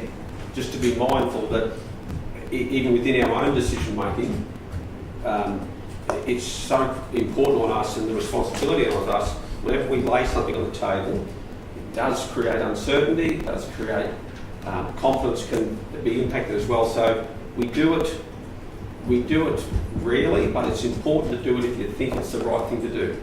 Absolutely. But be mindful if the even if you've got concerns with an application, reach out to the officers in advance and say, hey, I'm not sure about this. If need be, can we get the developer here to have we can speak to developers and applicants. Okay, currently there's a scenario where you need to have an officer, but there's nothing stopping us from having that level of discussion and communication to allay any of those concerns that we may have, even if we're not understanding the application as well as we could. So that information would be, the more we can do that prior to laying something on the table. I'm just mindful that it still puts these things back months. Excuse me, Mr Mayor. Yes. Right, when you finish, I'll just say one little thing. You've already spoken with the motion. I realise that, but just... Councillor Watson, we as the mover gets to speak twice. The rest of us get to speak once, so I'll just ask you to be mindful of that. So just remembering through the process the importance of doing our own due diligence as well. Because there's an applicant sitting out there often wondering what's going on. And I know that those guys there are passionate about their local community, as Councillor Watson's already pointed out, and Councillor Mader. So I'm very supportive of this, and hope that those guys continue the great work that they've been doing previously with the great record that they've got. That concludes mine. Councillor Mader, do you want to wrap up? Sorry. Are you giving me an extra tag? No, that would be unfair. I thought I was a winner, Mr Mayor. Oh, yes, Mr Mayor, I just wanted to thank the officers particularly, but also to remind with the due process and our reports are fairly substantial in this day and age. That I probably just want to reiterate what the Mayor said, that it can become a costly exercise, especially when things take an extra month or so to be when they get adjourned for that long. It costs the developer all the time, but we do need to find out for sure sometimes. But so I'm not saying that what you did, I think it was a good thing, because you can only do what you think from your perspective. But I just we do need to be mindful in the future, councillors, about how it can affect the developers. That's what I'm saying. Thanks. Okay, we'll put that to the vote. Those in favour? That's unanimous. Thank you, councillors. It is 10:39. Someone was looking at me for the move procedural to adjourn to 10 minutes. That was Councillor Walpole to remove that. Yes. Those in favour? Okay, we're going to adjourn for 10 minutes for a morning tea break. That's all right. I didn't accept what we had to do.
Ready? Okay, and welcome back. If we can wait. Thank you very much. Welcome back, everybody.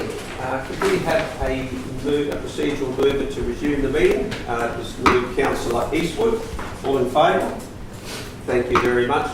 Councillors, before we get underway with 12.2, I did mention earlier this morning that it was remiss of me not to do it at the start of the meeting, but to just acknowledge the passing of Brett Spencer, who is an absolute a mountain of a man, both in size and stature and his presence in Emu Park, and sadly passed away last week on top of the news of Tom White passing. So there's some real legends that have passed there. And Brett did have a significant impact on especially the Emu Park community and had a lengthy time in local government as well, in the Amalgamated Council. I'm just going to ask, I'm happy for anybody to say anything, but I mentioned to Councillor Rothery if he would like to say a few words with your involvement through the sporting, and anybody else who want to say anything, and then perhaps Councillor Maida if you want to wrap up, and then we might just have a moment's silence and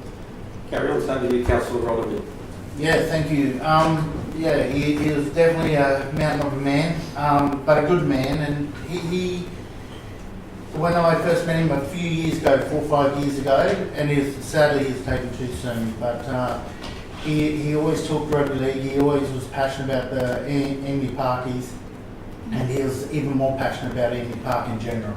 And he stood for the community, and that showed in the last election when you know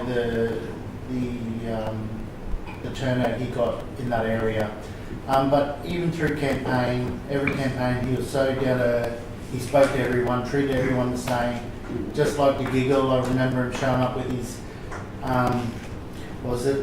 photocopied paper and tearing off and handing them out to every individual. So no, he was a good bloke, and he'd be sadly missed not just here, but in Emu Park in the Livingstone Shire. So yeah. Thanks, Councillor Rothery. Anybody else? Yeah. I've known Brett nearly all my life, and he's a classic Parky. And I remember training with him when he was in the A-grade squad in Cap Coast Crocs, when we were still called Cap Coast Rugby, and I was still in under 17, under 19s. And I've never forgotten the size of the man when you ran into him, and then you bounced off him, and I was always called the big fella, but he was huge compared to me. But he always had a big heart for everyone, and I'm really going to miss the man. Many times I sat down with him, just having a chat, having a beer, and he always had a good line for everything. And he had lots of ideas over the years, ideas I didn't always agree with, but he was a very good-hearted man. And yeah, again, as I said, I'm going to miss him. It was only a couple of weeks ago, I was up at St Lawrence at his brother's pub, and we were sitting there talking about all the early days, and when I got told that he wasn't going to last much longer. Very sad. Yes. Councillor Friend. Mr Mayor, yeah, I was a former employee when former councillor Brett Spencer worked as a councillor under Rocky Regional Council, and previous to that Livingstone Shire Council before amalgamation. And he had a wonderful smile that left a kind impression on everybody who met him. And I know that how passionate he was for Emu Park and for the community, and certainly he did serve his community well, and he'll be certainly sorely missed. So, Vale, Mr Brett Spencer. Yeah, I'll just say that, Mr Mayor. When I was a chaplain at the high school, Brett Spencer came to see me to see what he could do for chaplaincy. He was the only councillor that ever bothered, so that was a bit of a highlight. I would have been a bit concerned if he got into the council this year, or last election, because we would have had 2 ideas then, and we got one to bring enough ideas to go around. I like fishing. He was a big bloke with big stature, and you know, our lives got a little bit closer together when he's got an autistic son like I have, quite high needs, and so it's we've got to know him a little bit better over that. And, yeah, rest in peace, Brett. Yeah, we will miss you. Yeah. Please, do you want to say? Yeah. just following on from those sentiments there, I remember Brett in the chambers here when we were going through the debate about the Emu Park high-rise, which is 6 stories, and there was a lot of, the chamber was full of people who didn't want it to happen. Rightly so, they made us very much aware of that, but I remember Brett stood up at the appropriate time and just made it clear what he thought of that particular development, that he was prepared to make it clear that this is my position, and I make this position because I think it's the right thing for Emu Park. Whether it's right or wrong doesn't matter, but it just struck me that he was prepared to make a stand, to be counted, and he always did that within his community all through his life. He was fiercely proud of his family and his boys, and I'm sure they'll miss their dad, as we will miss him. We do thank him for his absolute devotion to life. So yeah, Councillor Maida. Thank you, Mr. Mayor. I had the pleasure of working with Brett both under amalgamation and under Livingstone. So I got a pretty good idea of what he's made of. And he was big in stature but big in heart. And it's been confirmed here today that his primary objective is to look after Livingstone and particularly the Capricorn Coast and the southern end of the coast. Because he'd have a way of making a point without making an enemy, as you say. He smiles when he says it. And you can't go cook on somebody like that. He would sit there and listen to debate, and he'd stand up, as you say, Mr. Mayor, and he'd go against the grain and say, now look, have you thought about this? You didn't give enough thought to what you're saying. And he'd make them sit back and think again, because that's what happens sometimes. In fact, it happens often.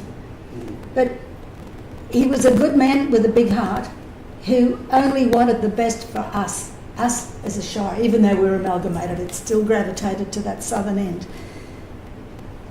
And in my kitchen today, I've got a larger-than-life corflute, which was left over from the last election. And it was hanging off a tree just off Angela Road. So I took it off so he wouldn't get a fine. Not that he was going to get one. But I put it in my kitchen, and as I'm sitting on the phone, when the phone rings, I'm sitting there looking at him every day, all day. So I feel he's still not gone. But it was an experience that I had to have to know what sort of people we've got looking after us. And I think I know his family should be very proud of what he's left behind, as a reputation, as a councillor, and as a person, a human being. So I think we've all had a mix of his experience, and I think we're going to be richer for it, Mr. Mayor. Thank you. Thanks, Councillor Main. Perhaps councillors and staff, if we could just have a moment of silence to bow our head and just reflect on Brett. You might stand up.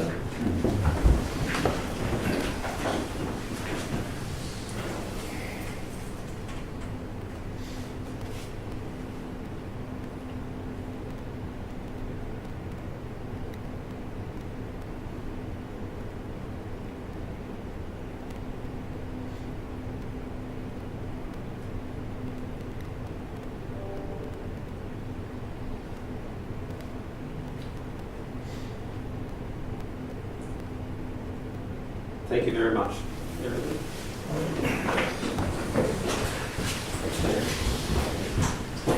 Okay, we'll push on, everyone.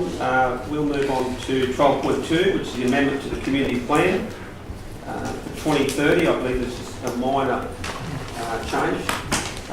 We've got Greg to speak to that. Good on you, Greg. Mayor, Councillors and CEO.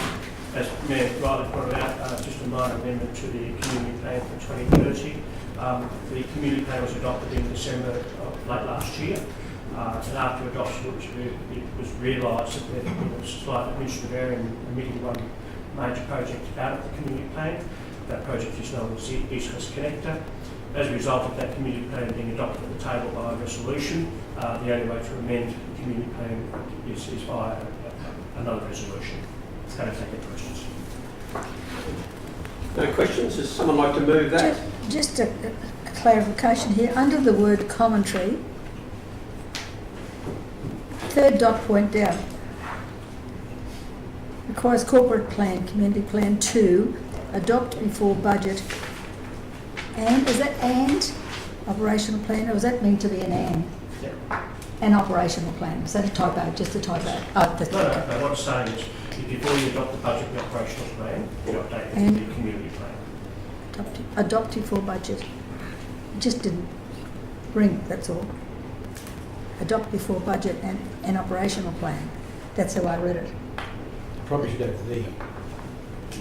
And do you read And it with, the and with the operational word in it? I mean, it's a trivial thing, but if we're going to adopt it, we get it. So the budget and the operational plan whilst they're two distinct documents, they are intertwined. Okay, so the word and is correct. Yeah, that's correct. Yeah, okay, all right, best for case. Yeah. Thank you. That's taken straight out of the regulation. No, that's fine. I thought it might have been there at midnight. Very good. Mr Mayor, just a quick question through you. It's just to clarify, so all we're doing is amending for the inclusion of the East-West Connector in the Catalyst projects. Is that it? Okay. A minor amendment. Would someone like to move? We've got a move of Councillor Watson, second of Councillor Eastwood. Is there any need for debate? Thank you, Greg. Those in favour? That is supported unanimously. Thank you. That takes us on to 12.3, the Emu Park Centenary of Anzac Memorial Walk Extension. The RSL request for a memorandum of understanding. And I think we've got Sonia to deliver this one. Thank you, Mayor, councillors. Good morning. Very similar to what Greg just presented, this report is about a very small change to the memorandum of understanding that councillors resolved to accept last December 2024. That original memorandum of understanding had the member for Keppel and also our member for Keppel, sorry, and also the federal member included in the MOU. Since then, we've met with them. They cannot enter into an MOU purely because of the way that their regulations are structured. But however, they have provided very great letters of support to support this wonderful project. So this is really just to take out the fact that those two members were going to be included in the memorandum of understanding, and it will be purely now between the Emu Park RSL and Council. So that is the only change to the attachment. And just as Greg said previously, with these we just need another resolution to update the resolution from December 2024. Move, Mr Mayor. Thank you, Sonia. Any questions, Councillor? We've got a move from Councillor Eastwood. No, second. Oh, sorry, move from Councillor Friend and a second from Councillor Eastwood. Yeah, I do have one or two, Mr Mayor. Just looking at here, getting the project shovel ready, Council seems to be carrying the heaviest weight here. There's been no funding that we know of at the moment, is there? No, Councillor Mayor, and we sort of covered this in the December 2024 meeting, that we've actually updated the original memorandum to put the onus on the RSL to basically get the funding for the detailed design that's required to apply for the grant. If they're successful, and Council will help in that process and advise, particularly in regards to what design requirements are included in the actual scope. But as far as Council's involvement, it will mainly be in project managing the delivery of the project.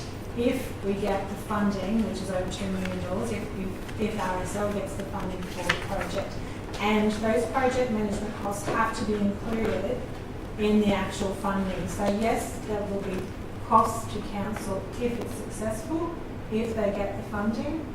However, they will be minimised because of the requirements that we put into the MOU that put the onus on the RSL to make sure that the funding covers nearly all our project management costs. Our costs will mainly be in regards to remittance of the actual funding requirements. Well, the fact that we don't have any money in the tin at the moment. Correct, and Council, this MOU clearly states that unless funding, external funding is obtained by the RSL, with Council advocating and state and federal member advocating, that the project will not go ahead. Have we had any indication, public or otherwise, that there may be some contribution from the federal government? Not at this point in time. We are coming up to an election. I know both, as I said, both the members are very supportive. The Emu Park RSL has taken on a lot of work, advocacy work, in regards to getting the first shovel-ready budget for the actual detailed design. So they're going to community groups, they're participating in an event to help. The Emu Park RSL have committed $25,000 to the detailed design of the project, but it will cost a lot more than that. So they're really doing the heavy lifting, and will come out in the end if they're successful in getting the funding for the entire project. Well, given the elections coming up, and I know that this is sort of money that we don't have now on the eve of an election, is a bit of a concern. We're talking about the shovel ready, and I understand what you're saying in relation to putting the heavy lifting onto the RSL. But I'll just read this out so that members can get a bit of a picture as to what I'm seeing. The funding for the project, the RSL and Council to include in their meeting with State Member accessing grant funding. The RSL and Council approached the Federal Member regarding the available grant funding. So we're in there all so far.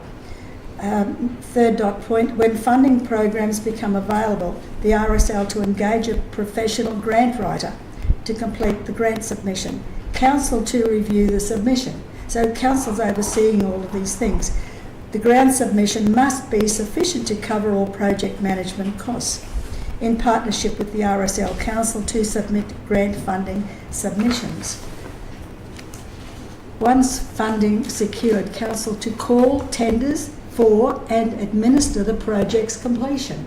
Yes. So we've got a fairly large role in this. We will if they receive the funding for the project. The RSL obviously doesn't have the expertise and the support to deliver a project. It's important it will become Council's asset.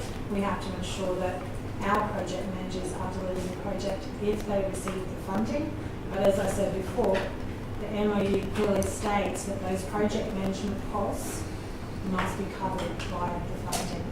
Yes. So if they receive the funding, it for example, could say that up to 20% of the funding covers project management costs. So yes, there will be obviously administrative costs of administering the grant funding, but our project management costs must be funded. That's what we're committed to. Yes, well that concerns me because What we might do though, we haven't done a budget yet, and we don't really. No, acknowledging that though, but there's much we could talk about our concerns with the process, but at some point we need to vote whether we support this or not. So perhaps focus that into actually speaking to the motion or against the motion, unless there's a question there, which is really this is what I needed to have for. clarified. CEO wants to ask a question. Yep. Through you, Mr. Mayor and councillors, the report is about amending and removing the state and federal members, not actually about the MOU. Other than that, and it's not actually about the project, that decision's being made by council. So I think we might be going down a different path. The recommendation is that council update the memorandum of understanding to support, whilst removing the federal member for Capricorn and the state member for Keppel because of their rules and their statutory and regulatory obligations as members of Parliament and members of the federal government. Thank you for that clarification, Mr. CEO. Take their names out of the MOU, basically. That's it. That's exactly what this particular resolution is about. So we've got a mover, Councillor. Do you want to speak to that? Oh, Mr. Mayor, just very briefly, because this was covered in depth in the December ordinary meeting in relation to the MOU. However, this is a basic administration amendment that needs to be done through a resolution that we're doing today, and any in-kind assistance that Council does give to the Emu Park RSL, if they were to have funding, is perhaps not a lot different than what we give to other organisations with in-kind support and assistance with projects. So just to clarify that we have all voted, as the CEO has said, in the December meeting on this, and this is a basic administration amendment. Thank you. Thank you, Councillor Friend. Anyone speaking against the motion? Not against, Mr Mayor. I think that was the meeting I may not have been here for. You weren't here in the December meeting. I think so. I think so, because when we mentioned here 25,000 to go towards the design of the... I was involved in the very inception of this project and followed it right through, so I'm in support of it. In principle, what concerns me is that $25,000 for design is not going to go far, and certainly the public doesn't have that sort of money. And if we're looking at $2 million on the eve of an election on a budget, and I've got all my roads in a mess out there, I've got to question how much can we afford. That's my concern. Just thank you for the observations. Just mindful of the CEO's point about the particulars of the motion. Mr Mayor, I have a yes, question. Councillor. I have a question through you to Sonia. Am I correct in saying that the RSL themselves have a kitty at the moment put away of $25,000 for any initial plans, etc., and now they're going out to look for grants themselves? So at this point, there's nothing to do with any ratepayers' money or council contributions. Correct. That is correct. Yeah, as the CEO said, this is purely to remove those two members from the MOU that was voted on in December. That's the only change. Okay. Anyone speaking against? Anyone further speakers for? Need to wrap up? Will Councillor Friend? We'll go to the vote. Those in favour? Thank you very much. That's unanimous there as well. Thank you, Sonia. That takes 12.4 monthly financial report for the period ending 31st December 2024. Welcome. Councillor Caitlin, here to present to you the financial report for the month and year results for December 2024. You'll notice a slight update in the December report to the prior months, as now we're reporting against the revised budget figures that were adopted by Council on the 17th of December. Overall, the operating results to date show a surplus of $830,000 year to date and a variance of $3.8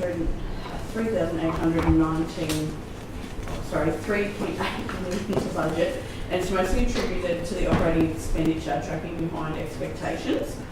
The largest contributor to the operating expenditure being behind budget expectations is materials and services, and there's a deeper dive into the variance being reported on page 305 of the report.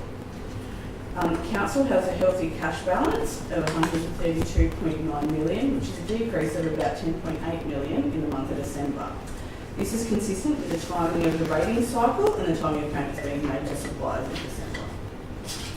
Of Council's cash balance, $33.96 million is restricted, and that's made up of $26 million in infrastructure charges, $4.98 million in contract liabilities, and $2.97 million in the waste levy.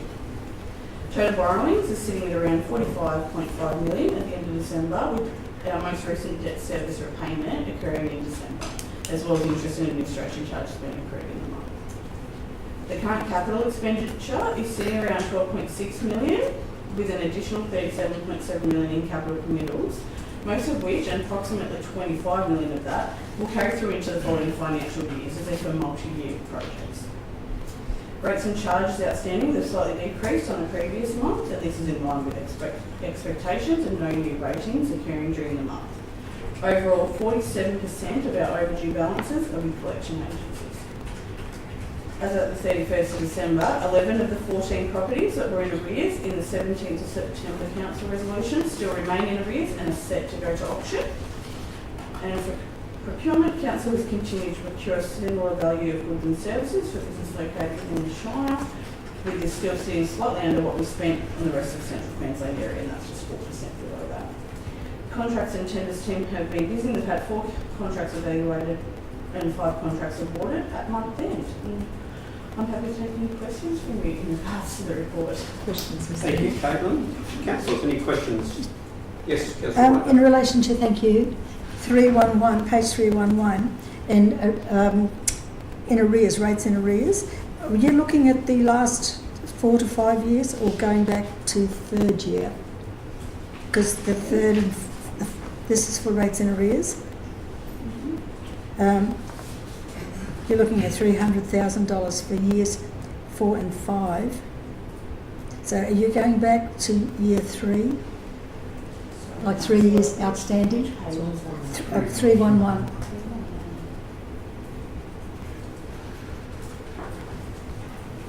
So we only compare to the last two. The 2 lines, like 4 and 5. Rates outstanding for 4 and 5 years. In the outstanding rates graph, Yeah, we've yes. got the spike. Yeah, so when they're compared to this year and the last 2 financial. Yeah, I was just looking at the box underneath the graph. Oh, that's just for the month ended December. Okay, and that would cover, yeah, because rates should have been in by then. It would give us an indication, a clear indication as to what we, okay. Question, Mr. Mayor. Thank you, Councillor Mayor. Councillor Friend. Thank you. A couple of questions. Thank you very much, Caitlin. Page 303 talks about a 1.4% operational surplus. Did this surplus come from under expenditure? Yes, it has. It has. Okay, so we're not actually ahead. They just haven't spent the funds. That's correct. Due to perhaps what Weather. work. Mostly budget phasing. Right. So some things that they might spend more in a certain month or a certain quarter, Yes. they might have phased their budget to just be monthly instead of less in one month and more in another. Okay. My other question also is in relation to page 311 on the outstanding rates graph. So if we look at the current plus 1 year ago, it's approximately $3.6 million outstanding. My questions are, there's a number of tiered questions here. So does council officers reach out to those people that may be in distress, or do we await them to contact council? That would be a good question, Councillor. Is it okay if I take that one on Of notice? course it is. No, that's fine. My further tiers for that is, at what point does outstanding rates, are they sent to a collection house? At what point? Is it 1 rates notice? Is it 6 weeks? Is it 12 weeks? Notice. I'll take that one on notice. And check with the them. third one, most likely on notice as well, but I would really like to understand the answer.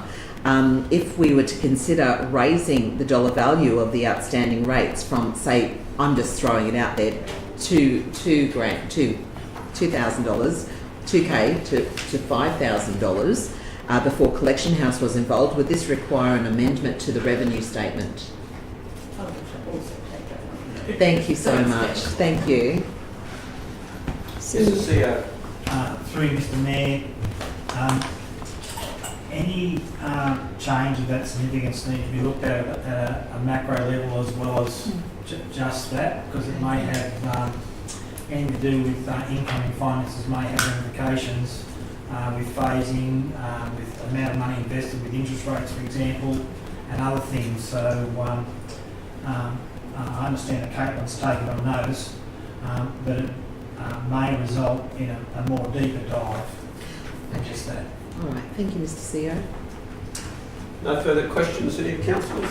We have a mover. Just last question through Yes, to Kate. How many actions have we got going through the legal form at the moment? For sale? At the moment, as at the 31st of December, there were 11. 11, thank you. Thanks, Mr. Mayor. Okay, you have a mover for receiving the report. I'm happy to move that. That's moved Councillor Rollery and seconded Councillor Friend. Okay. Anyone, did you want to speak at all to that, Councillor Rollery? No? Okay. Anyone speaking against the report? Okay, we'll go to the vote. Those in favour? Thank you very much. Unanimous. Thank you, Tony. Thank you.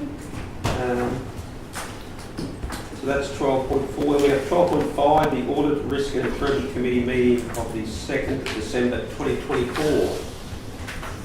Do we have anyone delivering on that one? Yeah, Catherine was on the way, she just got held up. So, Okay. Righto.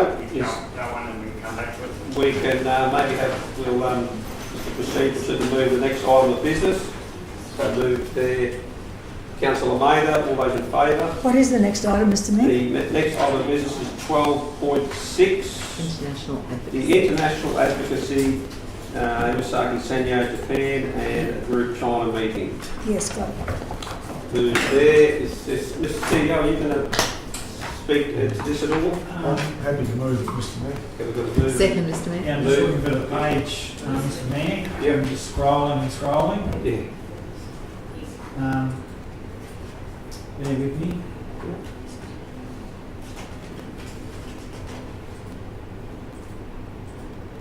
Page 371 on there. 371, I'm nearly there then. Except mine. It might be me to actually just quietly. That's why you need paperwork. I haven't got my notes. Mr CEO, through you, Yes. Mr Mayor, I'm just Yes. wondering whether this should have been in a committee. That's what I was, one of my questions. It's a reasonable question. Because we're talking, doing confidential matters here, commercial in confidence. Well, I'm happy to provide a response to the question, should it be in committee or in confidential? That is at the discretion of the table. You've got to have good reason for doing that. And unless there's good reason for doing that, then we try and do everything we can in the open session. Well, I can just pose two reasons from where I'm sitting, Mr Mayor. Yep. It's in relation to encouraging two of our major landowners to contribute in other ways and invest in other ways, which makes it commercial in confidence. And secondly, I think there might be a rates issue involved here as well. What issue, sorry? A rates issue? That I'm not aware of. That's why I didn't want to go into it too much, but I thought there might have been something there that would prevent us from actually dealing with it in open council. And Mr Mayor, I have a question also. I'm segueing off you, so it's similar lines. I agree with Councillor Mather that this perhaps should have been in confidential. We name the people who are the chair or the owner of the particular groups here, and to me this is very much like if we named a person who owns the house next door on their rates notice. If we named them in a public, and I believe that should have remained confidential. Well, it's one thing to have an opinion on whether they should or they shouldn't. It more comes back to through the discernment of the CEO as to whether we are in line with the Local Government Act, and we certainly wouldn't want to be in breach of that. This report has been prepared in a way that it can be presented to the public, importantly, so that the public can have full access to what we're doing, where we're going, who we're meeting, and importantly, in your deliberations, we're all required to not disclose matters of a confidential nature. But that is something that's upon us all the time. But in terms of the context of this, I'm not aware that there's anything there that would trigger confidentiality requirements. That's just my understanding. But Mr. CEO, did you want to provide any commentary on that? Or? Through you, Mr Mayor, all of the information in the report is open source, so it all can be found on the internet. Okay. It's already on the internet. Okay, fair enough. Yeah. The other reason I had. Yeah, we might just allow the CEO to provide commentary about the report itself. Through Mr Mayor, the General Manager Communities and Futures is very right. It's all open source. There's nothing to see here, nothing that someone that wanted to look couldn't find very easily. As a matter of fact, I Googled some stuff when I was reading myself. It was initially going to be confidential, and we changed our mind because of that fact. And the other thing is the report is not really about Mr. Ding and Mr. Iwasaki. The report is seeking permission because under the Act, the Mayor and any other councillor are going overseas on ratepayers' expense. Yes.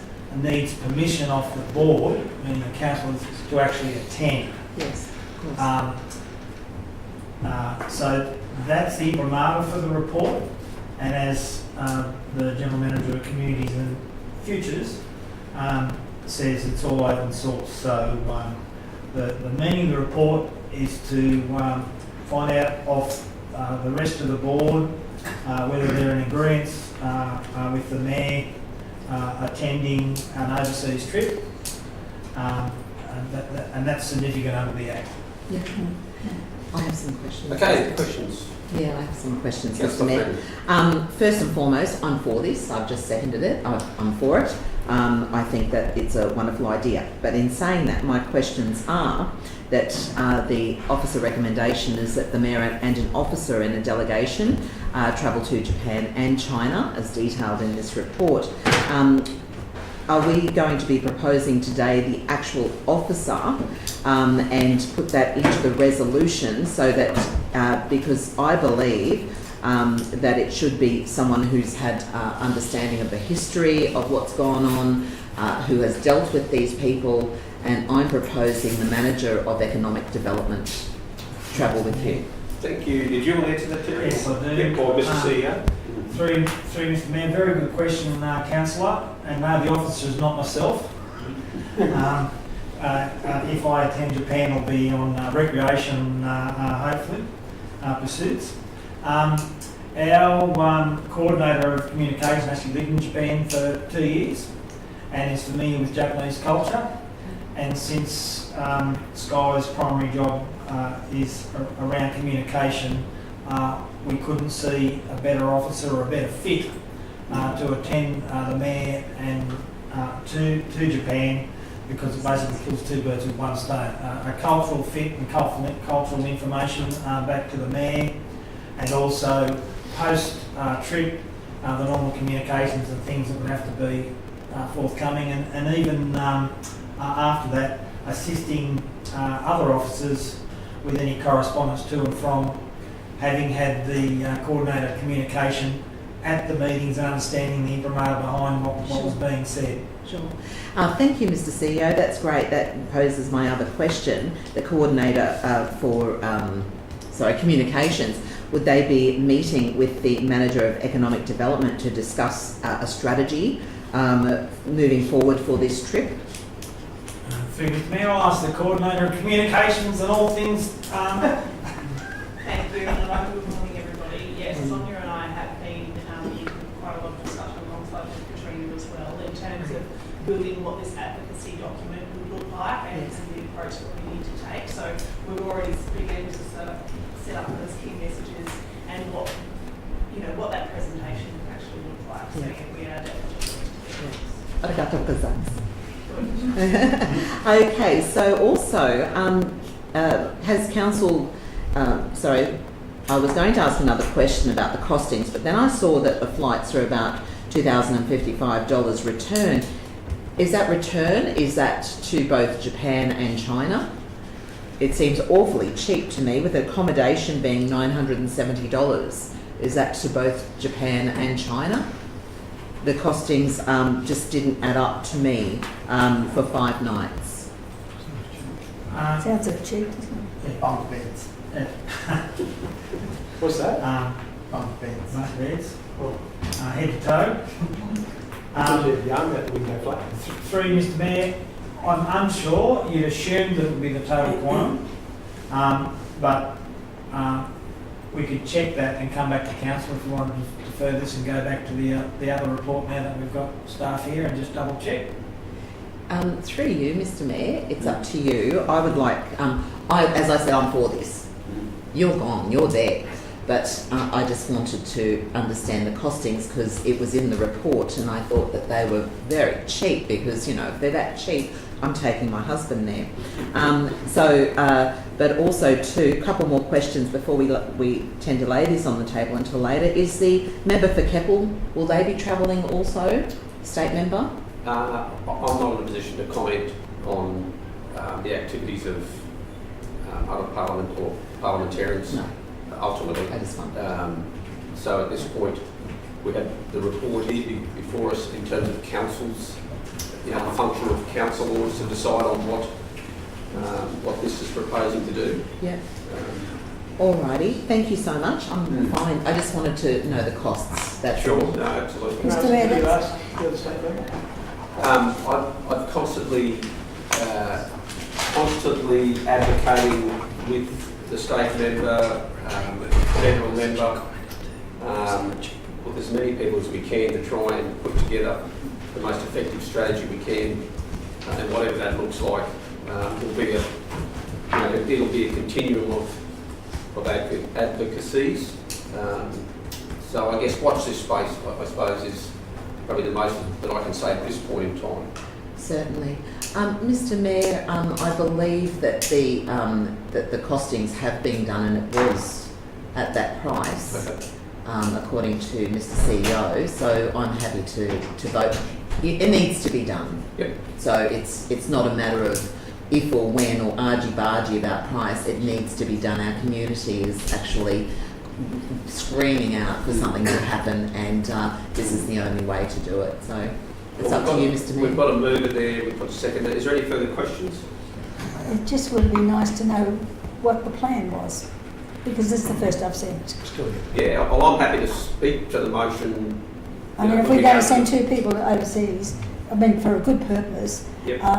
It would be nice for us to have a little bit of an insight as to what was happening or what the thoughts were at this point in time, because we'll get pumped on this one, even though we can justify it.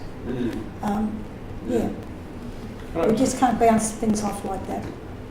It's more of a statement. Yes, I'm glad you're going, Sky, because when I was dealing with Chinese manufacturers, when I brought the 7,500 calico bags into Australia, the amount of times I upset the manufacturers in not talking in the terms that they need to hear, and then having to grovel to get back into line to talk with them. I really appreciate you going for that, because I know how hard it was to get back and get in their good books so I could get a price to get things done. So, thank you.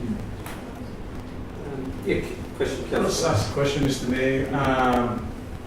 What would happen if Mr Bing and Mr Iwasaki does not want to meet with their delegates? Does that mean that... I think the good news is they have absolutely accepted hosting in advance. With those contacts have been made and those requests have been made, and they're very receptive of, and that's led, I guess, to then getting to this point in time. So picking up on Councillor Maker's comments there, we can always do better at sharing information. So that's my mistake. That's on me.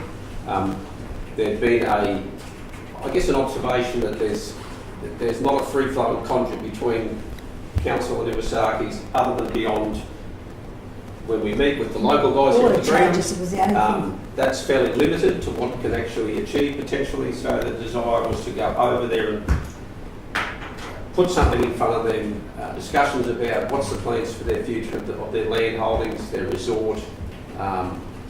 Is there something that we can help to influence from a local's perspective as to what we think would do well here, and that may help inform them of reducing the spectrum of the zillion different things you could do.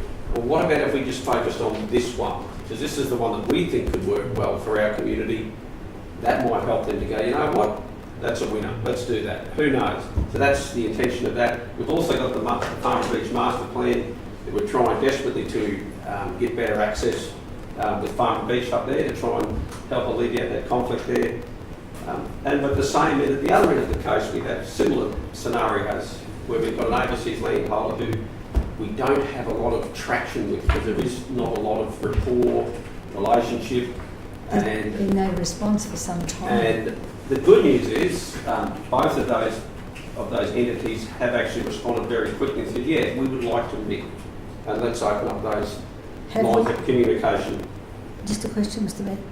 Have you approached them and they've said that they will talk? Yes. Okay. Absolutely. We wouldn't go over there well, that's why I and thought knock on the door and hope, could we speak to you? No, sorry, bugger off, go home. Oh. Otherwise, okay. I thought there might need to be another 1 or 2 words attached to that. So no, absolutely, it'd be it's very obviously incumbent on us to make those connections in advance. They're receptive to actually meeting, both of them were very receptive in the meeting. We understand that Mr. Iwasaki is coming back here, maybe middle of the year potentially. So we thought, well, okay, let's get there first and say, hey, this is perhaps what could work well. Gives them something to consider over the next 3, 4, 5 months. Maybe then when they come back, they may be further advanced in what comes next in the life of the Iwasaki land holdings. So it's really an attempt to be proactive. And I have a question. yes, question. Sorry, does that answer the question, Councillor Walker? Yeah, it does. There's prior conversations happened. It's not. Yeah, it's not out. One question. Thank you. Just briefly, actually, probably, yeah, it'll be brief. Before you go over, I'll be all for this because I think it's definitely, we only had the CEO of the Capricorn Enterprise to say about the tourism, how much it's growing, and we need accommodation very quickly. And what a better opportunity to actually meet these people to talk about that. But my question is are we going to be having a workshop as council, and actually, so when you do go and we get questioned by councillors about what's going to be spoken about, what's going to be, we can actually answer that and not have to wait until you come back. So will there be a sit down?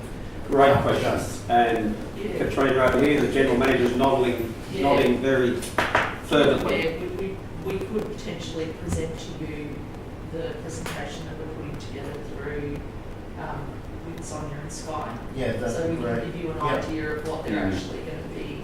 Yeah, just so we can, and so like when we started, we said we want to be transparent, and then we can talk to whoever wants to know. Yeah. So that's what we're going to be finding out. Yeah, because essentially we've got some ideas. I mean, it's a very changing landscape. Yeah, It's Livingstone Shire, and that's really, you know, the type of dialogue that we want them to hear. Yeah. It's about since COVID, you know, we've been one of the, you know, few places that's experienced very, very rapid growth, very challenging growth.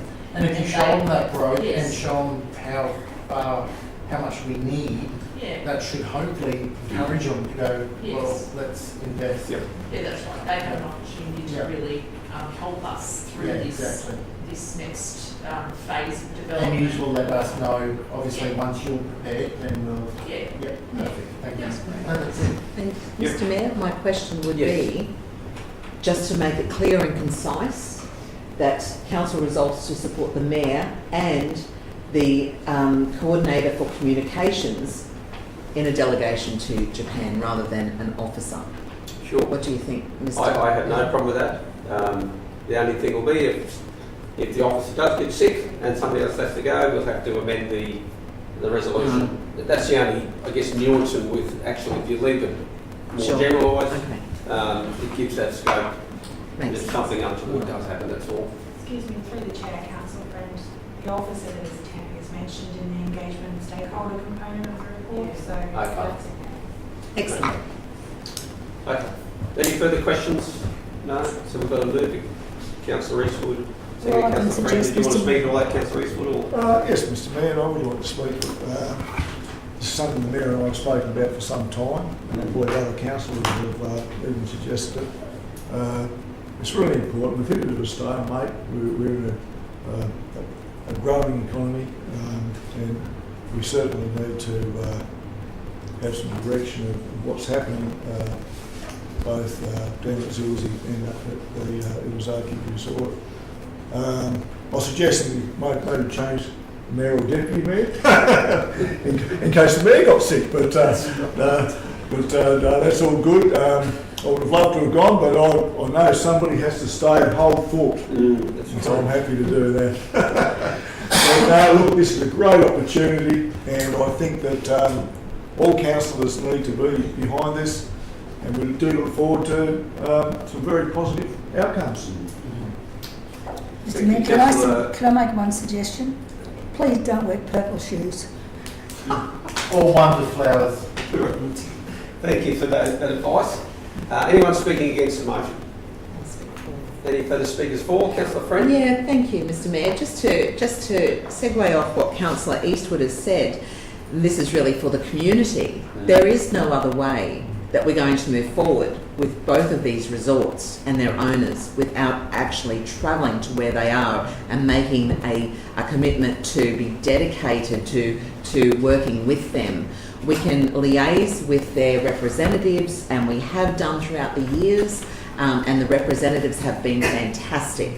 But until you yourself as Mayor and an officer goes to actually see them in person so that they completely understand through the strategy that there will be in this particular visitation, nothing will get done. And members of the public, and tremendous amounts of members of the public, have been asking throughout the years what is happening, what's going on.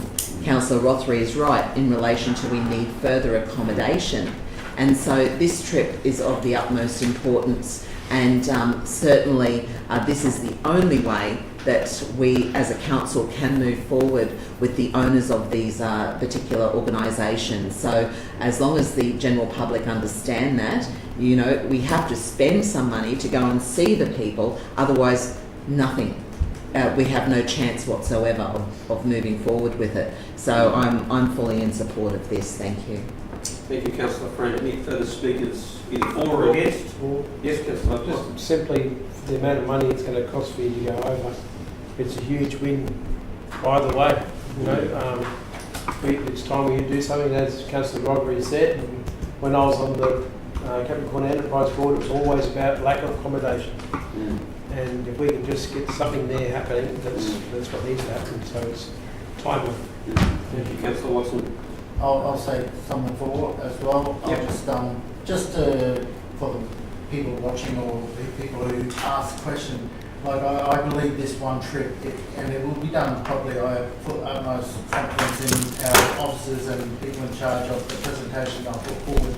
That will make Livingstone Shire a very attractive area and destination for this. And I think one trip over there could be a way to make sure that they're wanting to come here in the future many times. So that's why I'm going to be definitely for this. Thanks. Councillor Rothery. Any further speakers? No, if not, Councillor Eastwood, do you want to wrap up? Look, just to overemphasise the new you know, when we spend ratepayers' money like this, we don't do it unless we know we're going to get the potential of a 100-fold, 1,000-fold return. And that's what we're doing. There's been instances in the past, Councillor Ludwig and Councillor Hutton went to China, I believe a couple of times. I might be wrong there, once or twice at least. But, you know, these things bring investment. And so we just do look forward to, like I said, to hearing the report, and yeah, good luck. Thank you very much. Okay, we'll put that to the vote. Those in favour? That's unanimous. Thank you very much, councillors, for your support on that. And we'll certainly keep informed all along, both before and after. I think we're right to get back to We'll move, Councillor Rothery is moving the procedure to go back to 5.5 to the Audit, Risk and Improvement Committee meeting 2nd December. Thank you. Good morning. Mayor, Councillors and CEO. Today I'm presenting the unconfirmed meeting minutes of our Audit, Risk and Improvement Committee meeting conducted on the 2nd of December 2024. So the meeting minutes outline the committee's approval of the meetings, so the flying meeting minutes on the 22nd of August 2024, the quarterly meeting conducted on the 9th of September 2024, and the flying minutes conducted on the 4th of October 2024. In terms of the papers presented at our December quarterly meeting, the CEO provided an update on councillor training and development with a focus on leadership and decision-making training, regional growth, that was particularly in regards to Graham Scott's requesting support for the implementation of a temporary land planning instrument, an update on the corporate and operational plan and the completion of a visioning exercise to guide work over the next 12 months to align with the community plan and council's vision for the region. A workforce planning update, so that's changes to our hiring arrangements with the position cap lifted. An update on workplace health and safety, so particularly the organisational safety reset, so our ongoing commitment to that. And an overview on technology and Project Merlin, particularly Gartner's appointment. Our CFO presented an update on key accounting, financial management and reporting matters, and provided an update on individual business units, key deliverables and key focus areas. So for governance, We have commenced 4 internal projects. So the first one being a risk management project, so that's reviewing our insurance management processes, and that is from a risk management and business improvement perspective, so that will look at insurance claims and the whole processes for that. Another project is to review our in-house legal and determine if transitioning to an in-house legal team might be of benefit to our council. Another project is to review and evaluate our delegations process, and then a final project for AAC reporting, so that aims to improve the efficiency of responding to administrative action complaints, in addition to the statutory reporting obligations that we have. From the revenue team, key focus areas, so there's discussions regarding staff resourcing, which has impacted current service levels. An update was provided on the sale of land for rate arrears, so that's for properties that have been overdue for 3 or more years. In terms of the procurement team, there was discussions regarding staff movements, training and development, an increase in tender activity post-budget adoption, and noted engagement of peak services to aid in managing complex tenders. From our fleet team, it was noted the challenges in recruitment for a qualified mechanic, noting 9 rounds of recruitment, and a report was provided for fleet utilisation. From the project management office, it was noted that the review of the project management framework continues, and then that is in line with the internal audit project we also facilitated last year for project management practices. So that review also addresses a number of findings and recommendations from that review. Continuation of case studies under our community's practice for project management, and noted completion of 1 of 4 planned quality assurance reviews as part of our project management governance. The Queensland Audit Office, so our external auditors, presented an update on the external audit progress and noted 24-25 audit planning, which was still being developed at that point in time.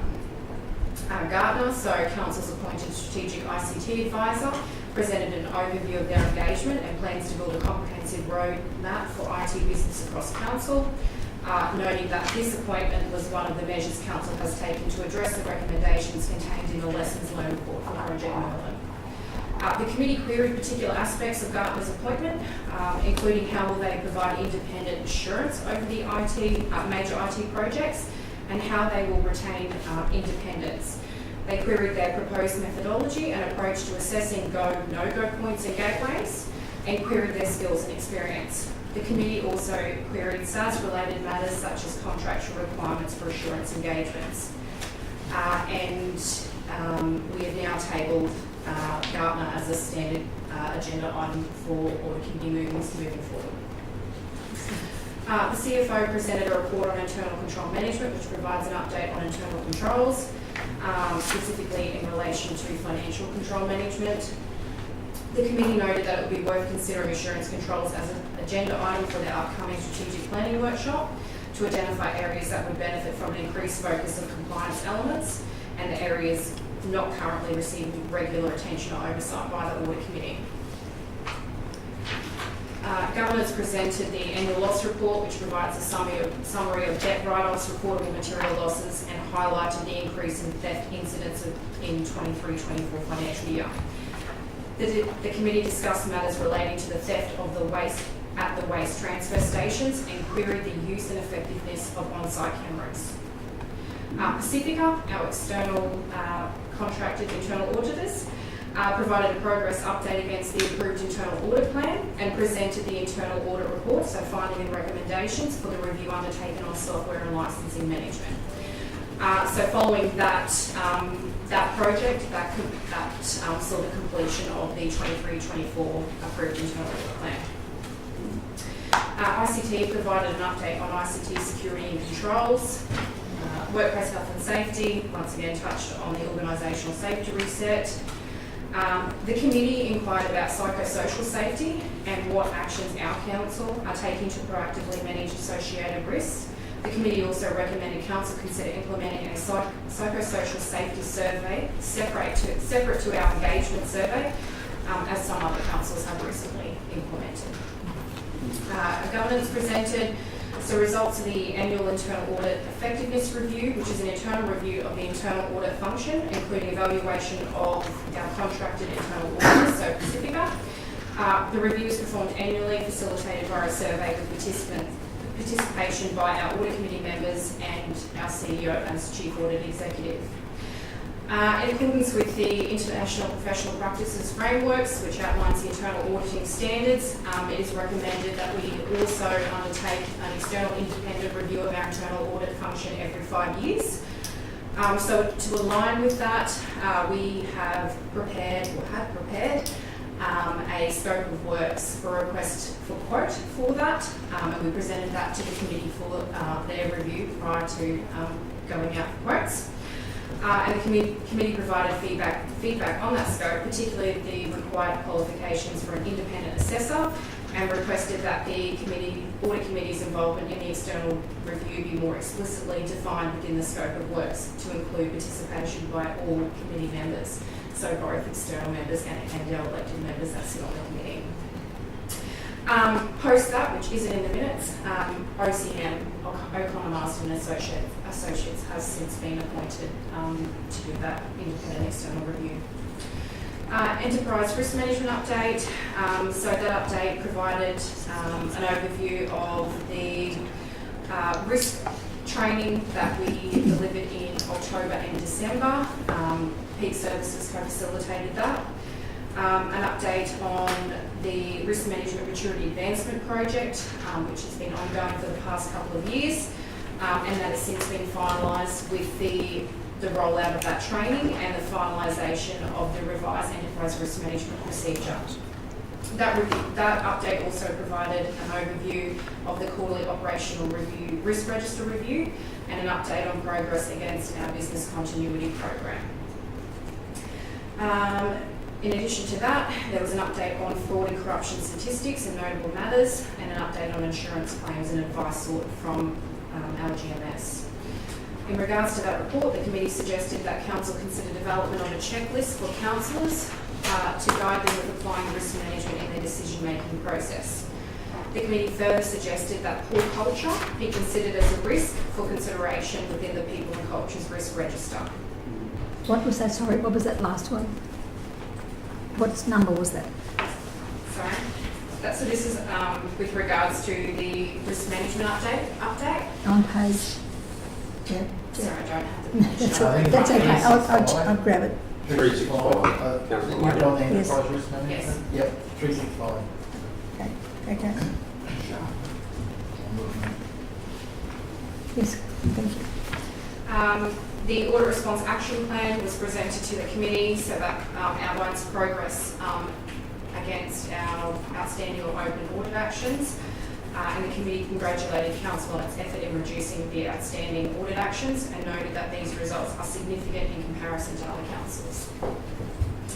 The CFO presented the Q1 operational plan performance report for the quarter ending 30th of September 2024.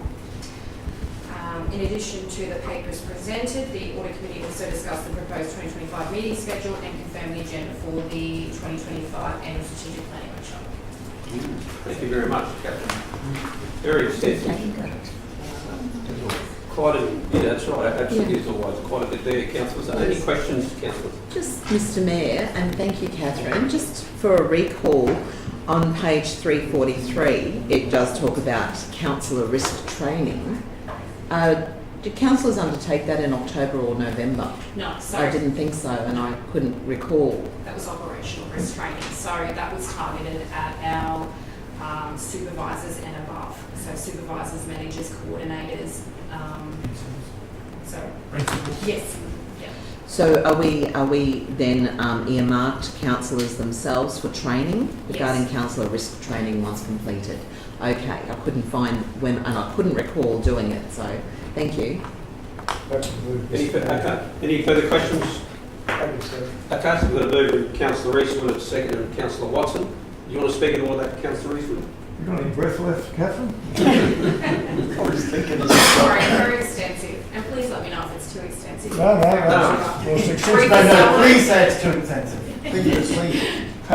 we're a curious bunch. It's an extensive report, I mean, because there's so much in the Audit Risk Improvement Committee. And I think we've been on it, what, a year and a half or whatever. And I think we go to the end of the year, so anyone that's thinking of doing it, that opens your eyes. Trying to pass the bucket. To so much of the business though, like of council, that, and I remember Jan Kelly saying that when I was a councillor, and I was thinking, oh no, she's just trying to, you know, push us in there. But I tell you, the things you pick up, the things I've learned since I've been on the area committee have been amazing. So they do a great work. It's fantastic to have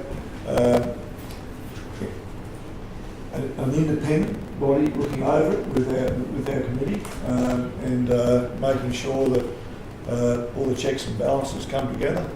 And yeah, excellent, Catherine, great report. Thank you. Anyone speaking against the report? Not against, Mr Chairman. A question and a statement. Absolutely. To Catherine. When you're talking about waste, the matters that go on at the waste station, do you get feedback that goes back into the next meeting to say you got an outcome from that? You know, when you hear things have gone wrong in a department, and in this case we talked about the waste station before, do you ever get the end result from an investigation that might have gone on at that time?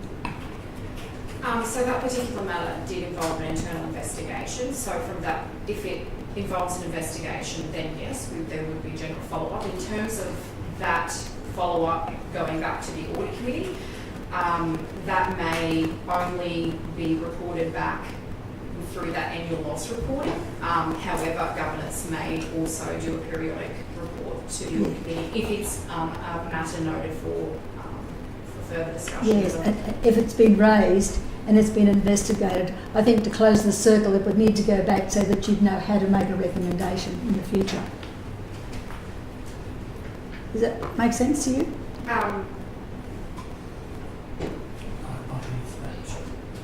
Through Mr Mayor, the Audit and Risk Committee come up with a to-do matrix similar to when council resolve to do something, then the following month there's an update to the resolutions register. The Audit and Risk Committee do exactly the same with the allocating of tasks to staff, and they stay on that register until they're satisfied, until the Audit and Risk Committee is satisfied that they've been extinguished.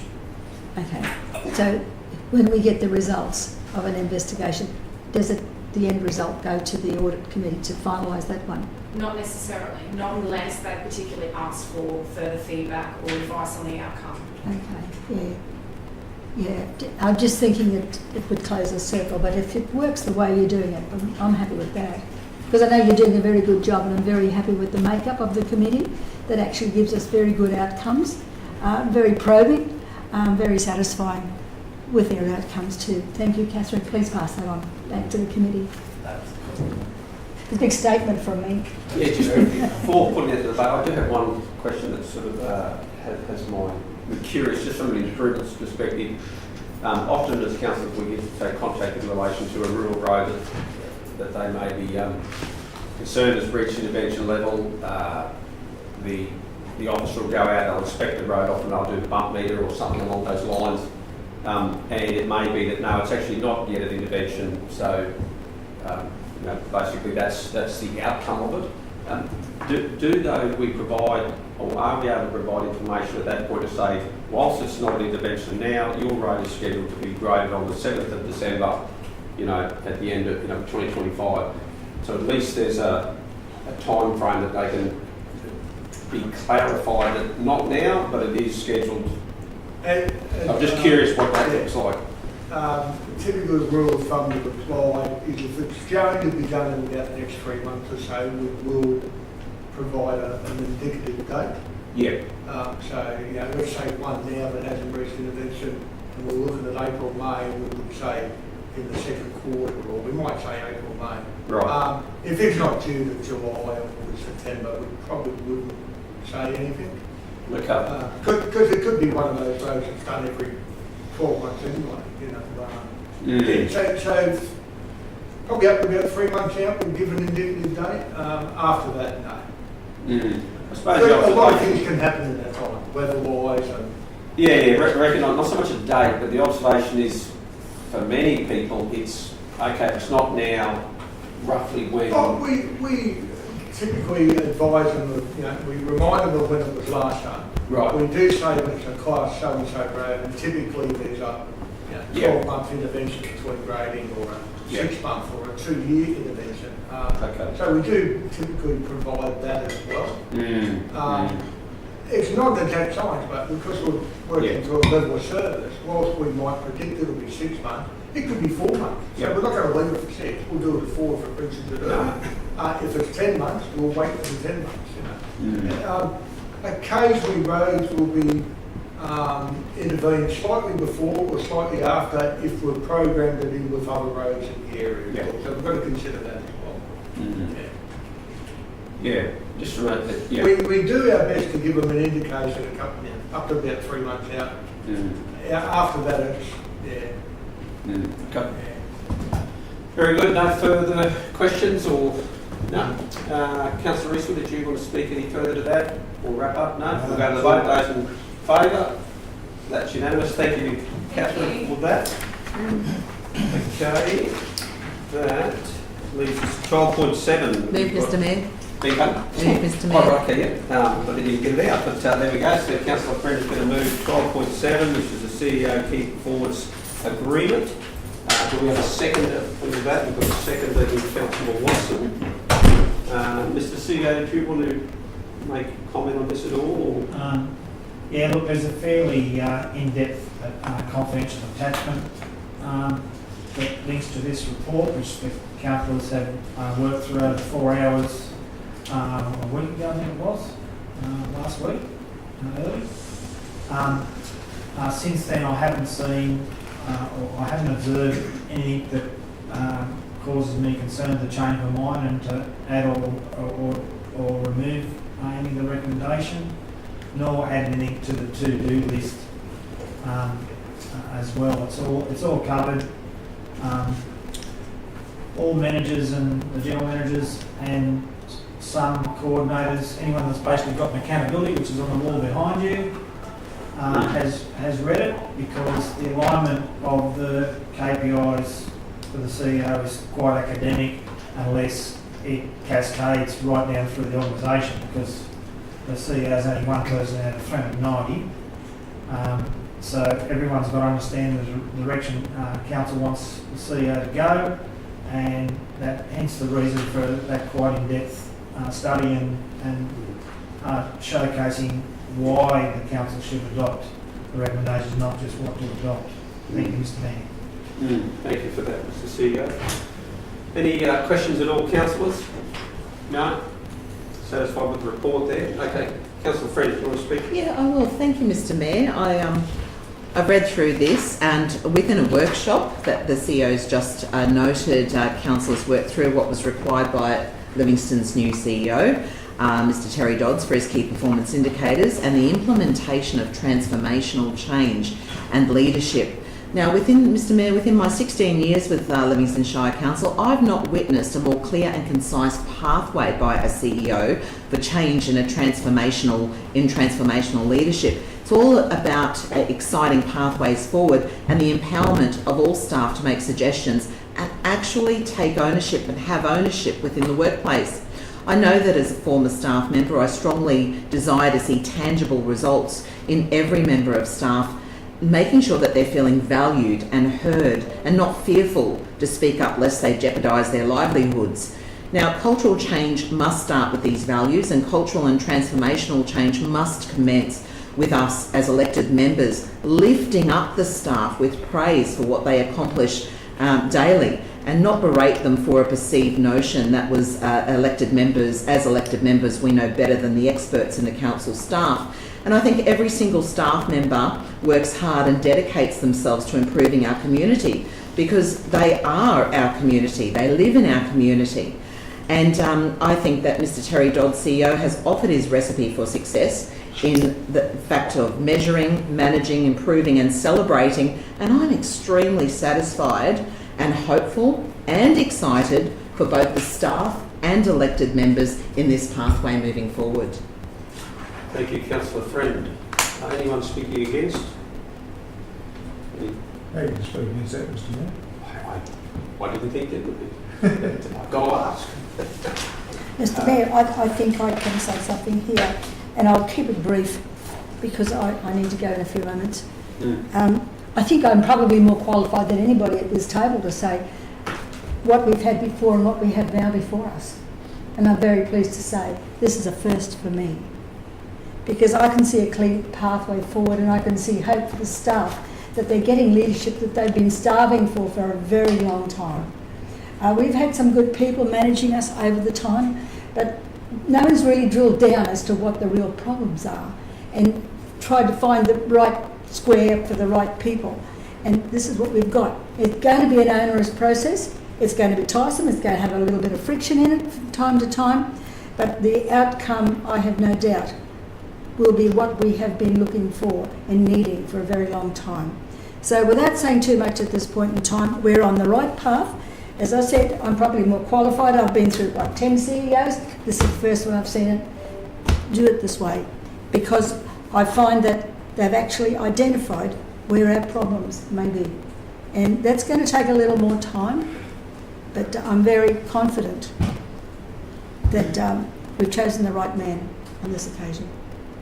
Thank you, Councillor Maynard. Any further speakers? No. I'll just make a comment, I guess.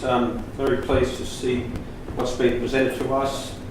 Under the Local Government Act, ultimately, the CEO is the only person that council laws sort of directly have, I guess, a heavy or a deep involvement with an employee of the council.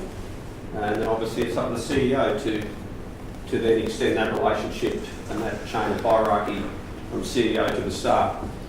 It's important that we know where our boundaries are and that we work within those boundaries. And the relationship between a mayor and a CEO and a CEO and their council is very important.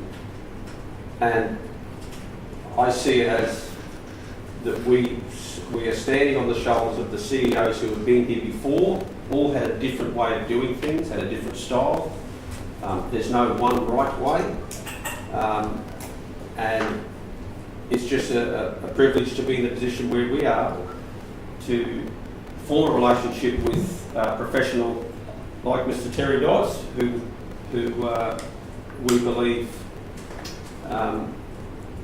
we have confidence in and we have trust in, and we continue the good work that has gone on over the many years of the Livingstone Shire Council and the various administrations that have been here before, and we continue to want to do the best we can, as I'm sure that Mr. Dodds wants to do the best he can. Ultimately, we are responsible for the performance of the council. I think it's Section 12 of the Local Government Act. I was actually only reading this morning about Harry Truman, and when he took administration, he put a little sign up on his desk and it said, "The buck stops here." Right? And in many ways, the buck does stop with Mr. Dodds, but it also ultimately stops with us as the elected body. So our behaviour, our conduct is equally as important, and our KPIs that we set between us and the community is equally as important as the KPIs that are within this document or within this report. So it is a partnership and it's a collaboration, and I look forward to building those strong relationships so that we can be successful on behalf of the community we represent. So on that note, is there any further speakers? Councillor Eastwood. Yes, Mr Mayor, I'll just follow on from that. But, we do have seasons and cycles, and this appears to be the season of Terry Dodds, and the report's great, and I'm sure he's going to live up to it, and it's going to be a good 4 years and maybe beyond. Any further speakers? Oh, sorry. Mr Mayor, Mr. Dodd. and transformational leadership is actually good fun when it's done right. Everyone actually enjoys it. So I don't see this as a chore. I see that it's something worth doing, can be good fun. Excellent. Councillor Friend, would you want to wrap up? Mr Mayor, I've said pretty much all I've had to say, except I forgot to mention that all of what I have said is in my opinion. Absolutely. Okay, on that note, Oh, we'll go to the vote. Those in favour? That's unanimous. Thank you, everybody. Okay, that concludes. We've got no urgent business I'm aware of. If there is, by all means, You've got a late ordinary meeting. we've got It's a late item, have we? Confidential. In the confidential, right. Okay, well that brings us to a conclusion of our ordinary meeting, our open session. Thank everybody for their participation. Can I get a mover and a seconder to go into closed session? We've moved Councillor Mader, have a second to Councillor Walcon. All those in favour? Thank you very much. And if Lynn could just give us a nod when we're definitely turned off.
live now. We're back live. Welcome back to those viewing in a live stream. We've got two items to deal with that were in the confidential section of our agenda. The first one being here in relation to a declared sewer area for Great Keppel Island, incorporating the residents in the northern half of the Esplanade in accordance with sections following there of the Water Supply Safety and Reliability Act 2008. So we have a recommendation there. The council is clear on that. No further questions. Do we have a mover for that particular resolution? Looking for a mover in council. We've got a mover in Councillor Rothery. Thank you. We've got a seconder there in Councillor Eastwood. Thank you very much. Wade, I recognise that this has been confidential, but still there is the ability to speak to it if you would like. The floor is yours if you want. Or... No, I'm fine. Okay, anyone speaking against? Any further speakers for? Okay, we'll put that to the vote. Those in favour? That's unanimous. And just acknowledging that Councillor Watson, who declared a conflict earlier on by virtue of having a property over on Great Keppel Island, is not participating in any of the discussions or the debate. And we'll be bringing him back in. We'll be bringing Councillor Watson back in. Thank you. Sorry. Oh yeah, and I'll just, thank you, Councillor Friend, picking that up. Councillor made is an apology for the latter part of the meeting due to an appointment at Rockhampton. So if we can note that for the minutes purposes, that would be great. Welcome back, Councillor Watson. Mr. Cotter. Hey? Mr. Cotter. That's it. Welcome back, Cotter. That's good work too. Okay, our final item there is in relation to 16.2, the RAB Corp appeal update. We have a recommendation there that Council delegates to the CEO to resolve the appeal. It's in relation to development application 1832022 Hidden Valley. So, do we have a mover for that? We've got a mover in Councillor Eastwood, a seconder in Councillor Walcon. Want to speak to that at all, Councillor? That's not necessary, Mr. Mayor. Okay. Anyone speaking against? No. I'll just say, really appreciate the determination and the persistence of officers throughout a very complex appeal, and we appreciate the effort there. Okay, we'll put that to the vote. Those in favour? That is unanimous. That completes our meeting for today. Thank you very much. Enjoy the rest of the day. Keep safe and all the best. Meeting closed.